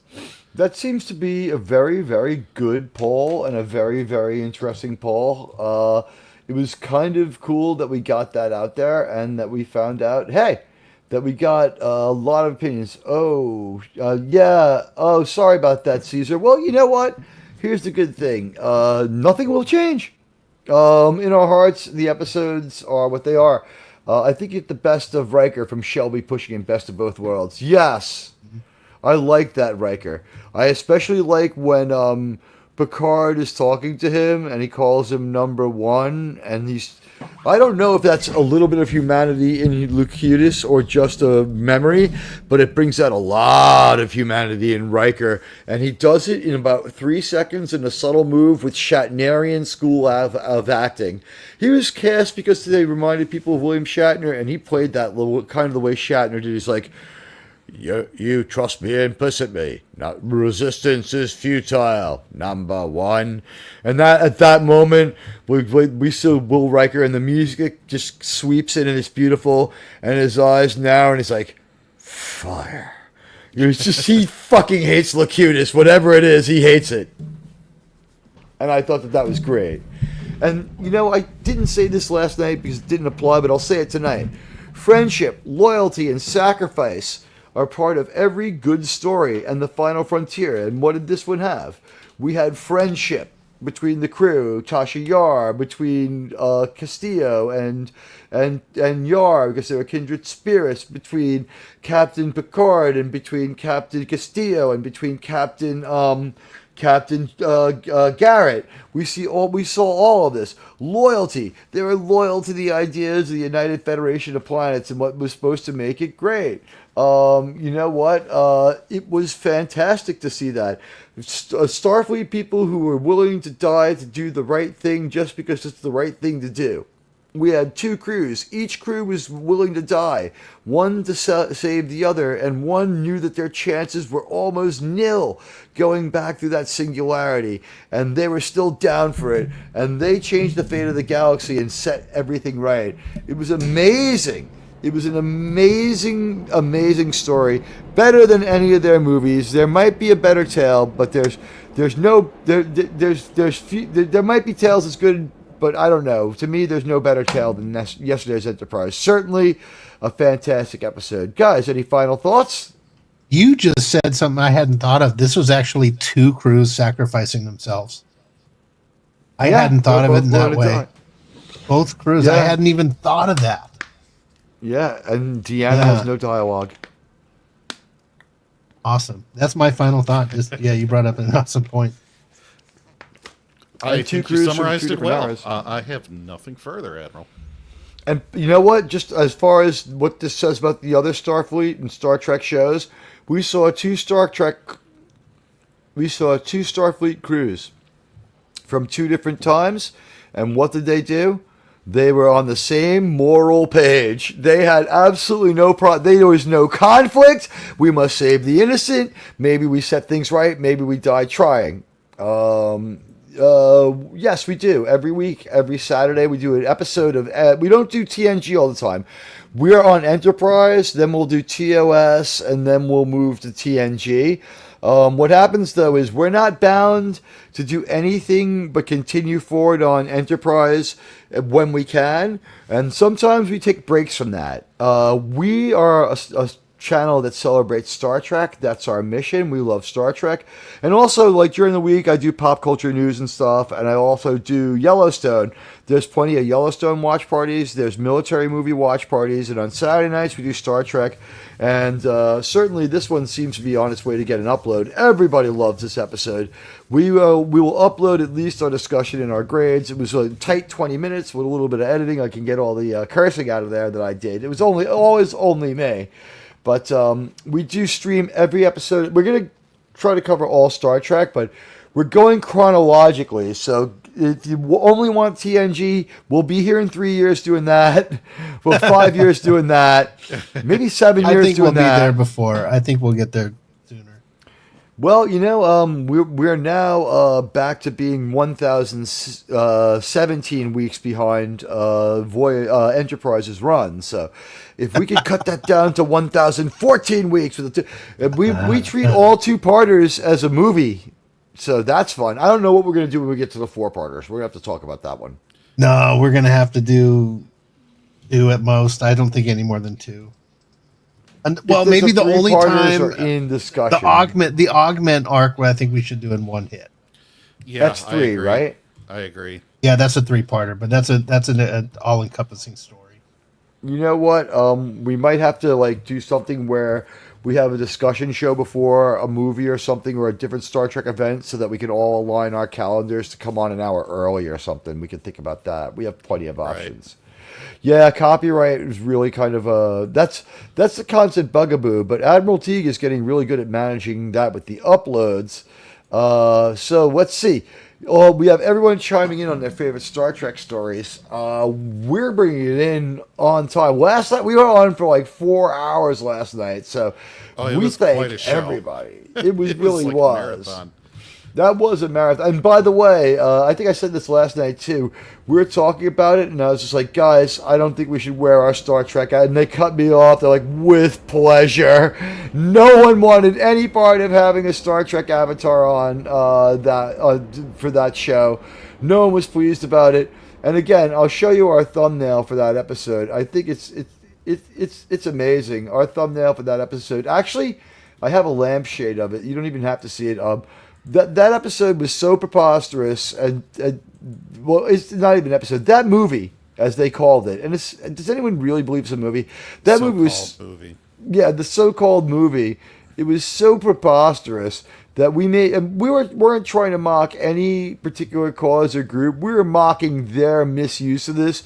And if you believe in any of these things, by the way, we're sorry. But we believe in good Star Trek, and so we didn't want to call the show. We refused to call the show Star Trek. Right? We didn't use any Star Trek stuff in it. But on the tile, which is not, to let you know, but can't be used by the people who look for this metadata to sell Star Trek, we put it on the tile to let you guys know. But it's not really Star Trek. It's CSI, because this was a crime. This is a crime. So here's our Vulcan. We found out without any confirmation that this Vulcan is gay. Not that there's anything wrong with that. He also has a little bug running his brain that pulls levers and gears to make him walk and talk and work. And he also controls the mech warrior like that. Yeah, There's a lot wrong with that. Yeah. Well, with the way they executed it, for sure. There's nothing wrong with anybody's lifestyle choices if they're an adult and there's another adult and all that stuff. YouTube. Yeah, no, there's a lot wrong with this Vulcan. Yeah, if you want to say that there's a lot wrong with this Vulcan being gay and the way that they handled it, he looked like an idiot. I don't think he was that. He was just like, what Vulcan would dye their hair trying to look like a Guy Fieri? And then when he shows up at the end with this Kentucky Fried accent, it was like the Kentucky Fried Star Trek movie. Get out! That was the worst. And what did he say? I want to find the person who killed my husband. It's like, wait, you're the wife in this situation? And that guy was like as unmanly as the Joker. And that was you know the what? Worst Southern accent I've ever heard. We did a whole show at the Progress Pride flag on the screen. We moved the avatars to get out of there because, you know what? It's not the American flag, first of all, so have a sense of humor. Second of all, this is not any rainbow flag, maybe. I can believe that at the time that came out, that maybe those people, I'll listen to their case. But this particular iteration of this thing from 3 years ago, fuck this thing. Fuck it. You know what? And it's the most important thing in the world to them. So this is actually, if you look at his little crucifix worth of things to look at here, they're actually in proportion to what they were in the movie. The Progress Pride flag is that's they were meat shielding this and that cause. If you are of that community, I apologize to you for this show. You have a place here because you should be just as angry as they are. And if you could take a joke and joke around, you'll love it too. But you know what? Michelle Yeoh, she's really tiny in there because she's barely in this in real life. She's doubled so much. Mikey Spock just hanging out there with her influence. Her shadow hung over this whole thing. And then like ditzy fake Garrett, Skinwalker Garrett there on the bottom. Fucking bullshit. It's not. She's a Skinwalker of herself. Fucking Skinwalker Garrett down there at the bottom. I mean, a Skinwalker is actually a CGI ghost, but no, she's a freaking CG. She's the Skinwalker Garrett here, where they like we will let the male gaze our very plain actress. But even when she showed up, they covered up her like fun bits, like she wore a pillowcase as a dress with like a lot of ruffles and stuff around it in front of her breasts and in front of her and behind her butt. Oh yeah, and they did everything they could. Even though she wore wild go-go boots, and like this is how these people work, guys. We're gonna be like, wow, she was kind of playing with a weird outfit, and they'll be like, she wore go-go boots, and her hemline was down just below, like she had a 3-inch dress. It's like, yeah, but what about like the 10 inches of like all the other stuff hanging down to her knees, like the boots that came up to her knees? Like we saw a 1 inch of flash. I mean, give me a break. But that's how these people think. And when they make a Kirk Picard clone and send it back as a female villain, because it's the first three clones died because they made them male and they were too toxic, and that female villain destroys an entire planet and then has a redemption arc, they're going to say, we gave them Kirk and Picard and they hate it because it's a woman. That's the kind of people we're dealing with. So these stupid things. And by the way, the pride flag up there, it's not that it matters to them. It matters to them that they hoodwink you with it. So we'll just throw it up there like the dashboard ornament they treat it as. It's given the same respect they do. And that's the way I feel about it. And yesterday's thumbnail was one of my highest achievements in thumbnail art. Thank you very much. This is my second best thumbnail. But by the way, for those of you who are new, Admiral Teague, I think, is probably the best person in YouTube to make up names for people. Yeah. Skinwalker Garrett, and then we've got Pride Weather in Pride Weather. I give good Weather, nicknames. Yeah. Benson Mayweather, and I also in Florida the world of Florida Man was obvious, but what was funny was in the world of the NFL, the Broncos quarterback's name is Bo Nix, and he's pretty good, right? But the dyslexia sometimes gives me the nicknames. I'm looking at the game with Outlaw Bill, and while we're watching it, the Amazon does such a bad job that it just says Bonix, and it's not really differentiated at all. Yeah, so I was like, Bonix on the play, and I knew it wasn't Bonix, but I said it for the fun of it, and like so now Outlaw Bill, like in the middle of the game, he's like, damn you, I can't stop calling him Bonix, and now he's like, Bonix drops back with he puts it up in the air, it's a beautiful pass. That's his last name. His first name is Edward, so it's E. Bonix. That's why I try, guys. This is if the monetization strikes just during this stream, you could just remind me to turn it off. You guys are only here because I left it on until the last minute. Sometimes I might forget to turn it off. If I don't turn it on, they won't tell you I'm here. We're finally overcoming this problem where they just don't want to tell people I'm on. We've had a really great, really tight watch party. We've just barely crossed over into unapproachable. So we've kept up good with everybody tonight. Let's see, isn't it a hate crime to crime to have your LGBTQ characters in your show and make them so shit? If so, Kurtzman has a lot to answer for. I'll close on that one. I said it before, I'll say it again. If you're a member of a left-wing political cause where you thought that Stacey Abrams should have been governor, well, a lot of that money got siphoned off by these people making Star Trek so that some guy who like Me Too'd somebody could have a thing on his wall calling himself an executive producer, allegedly, I guess, is how it works. I think if I went after my secretary and my woke wife left me, I could get back in the good graces of Hollywood if I produced an episode of Strange New Worlds. What do you think? In my opinion, that would happen. What do you think? That tracks. Yeah. You're allowed off Me Too Island. You produced an episode of Star Trek Discovery. It's like, but like you slapped her around and he was really evil. It's like, but he produced 2 episodes. But you know what? Like he called her out by the religion she was born in that he's not part of. That's from the Middle East. It's like, yeah, the J word's pretty mean, but you know what? Let's remember, it's 2 episodes. He's done a lot to advance the cause of intersectionalism. It's like, fuck you, and that's the extremism and the inability to be open minded, you know what? You're going to appreciate it a lot more because right now, we've been like high octane dosing on politics for so long. Anyone else sick of it? I can take it for a little while a day, but is anyone else kind of in general sick of it? So Think of just like the news cycle of politics, events, facts, and disasters, just nonstop. yeah. At this point, I only want to know if my fellow Americans are in trouble, and that's about it. Yeah, yeah. I'm select especially others. sick of. Yeah, I'm especially sick of seeing every day a new fire is erupted in my hometown.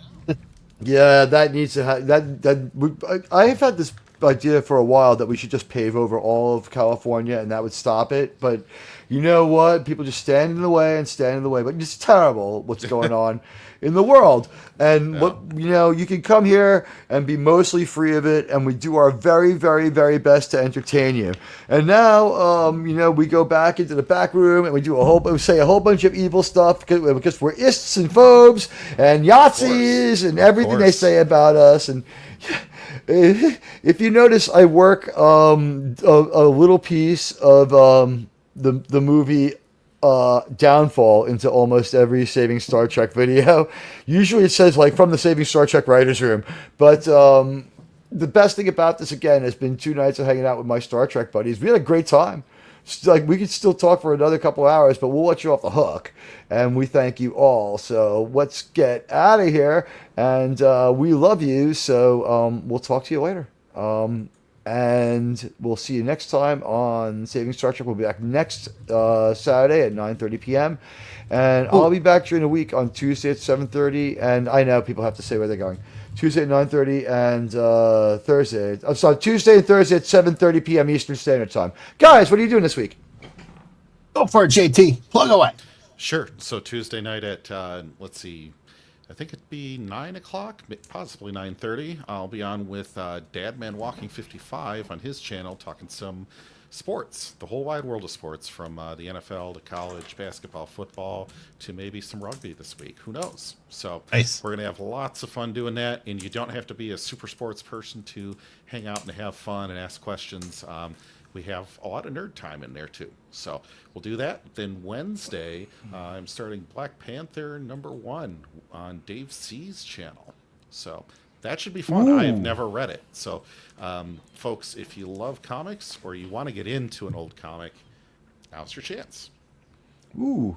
I recommend that channel. I recommend that show. You'll never know who you'll see on there or in the chat. All right. So, Sean, you got your plug-in. JT, you got your plug-in. I'll be back on Tuesday and Thursday. This week's Thursday guest is scheduled to be Sub Commander Tal, who does all those great TOS memes on X. And so we'll have him here. And then the next show will be our pal. We're hoping Roman of the Empire will be here sometime next week, too. Maybe Tuesday. The agreement is among YouTubers, we all call each other on Sunday after football. So we love you guys, and I think you've earned a goodbye from our girl, Linda Park. Goodbye. Incoming transmission. Welcome to Saving Star Trek, a show talking about one of my favorite shows, Enterprise. I am Linda Park. I play Hoshi Sato and also Empress Sato. So enjoy this show. I love that it's finding a whole new life on the streaming services. And you better hit that like button or Empress Sato will not be happy. I mean, she could make a storm happen, and she could really make your life hard. Anyways, enjoy the show, hit that like button, and thank you for being a fan of Enterprise.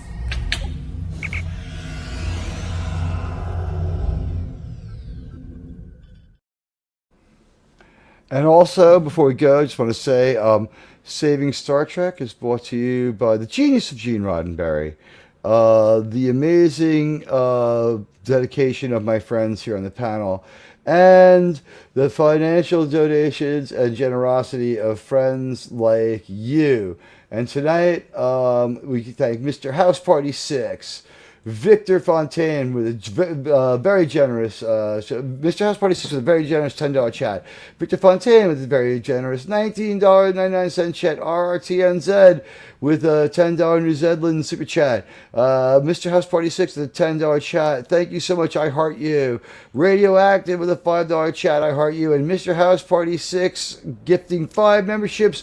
Ruby Hoove gifting 1 membership. And $2. Thank you, Ruby Hoove. You are the best. And then we dropped a few on my own. No big deal. And Mr. House Party 6 with another $10 donation. Thank you so much for the fan funding, and it'll keep the Star Trek coming. I'll see you guys on Tuesday at 7:30, and maybe watching football with Outlaw Bill tomorrow. That's right. We love you all. All right, guys. Bye. Hey, guys.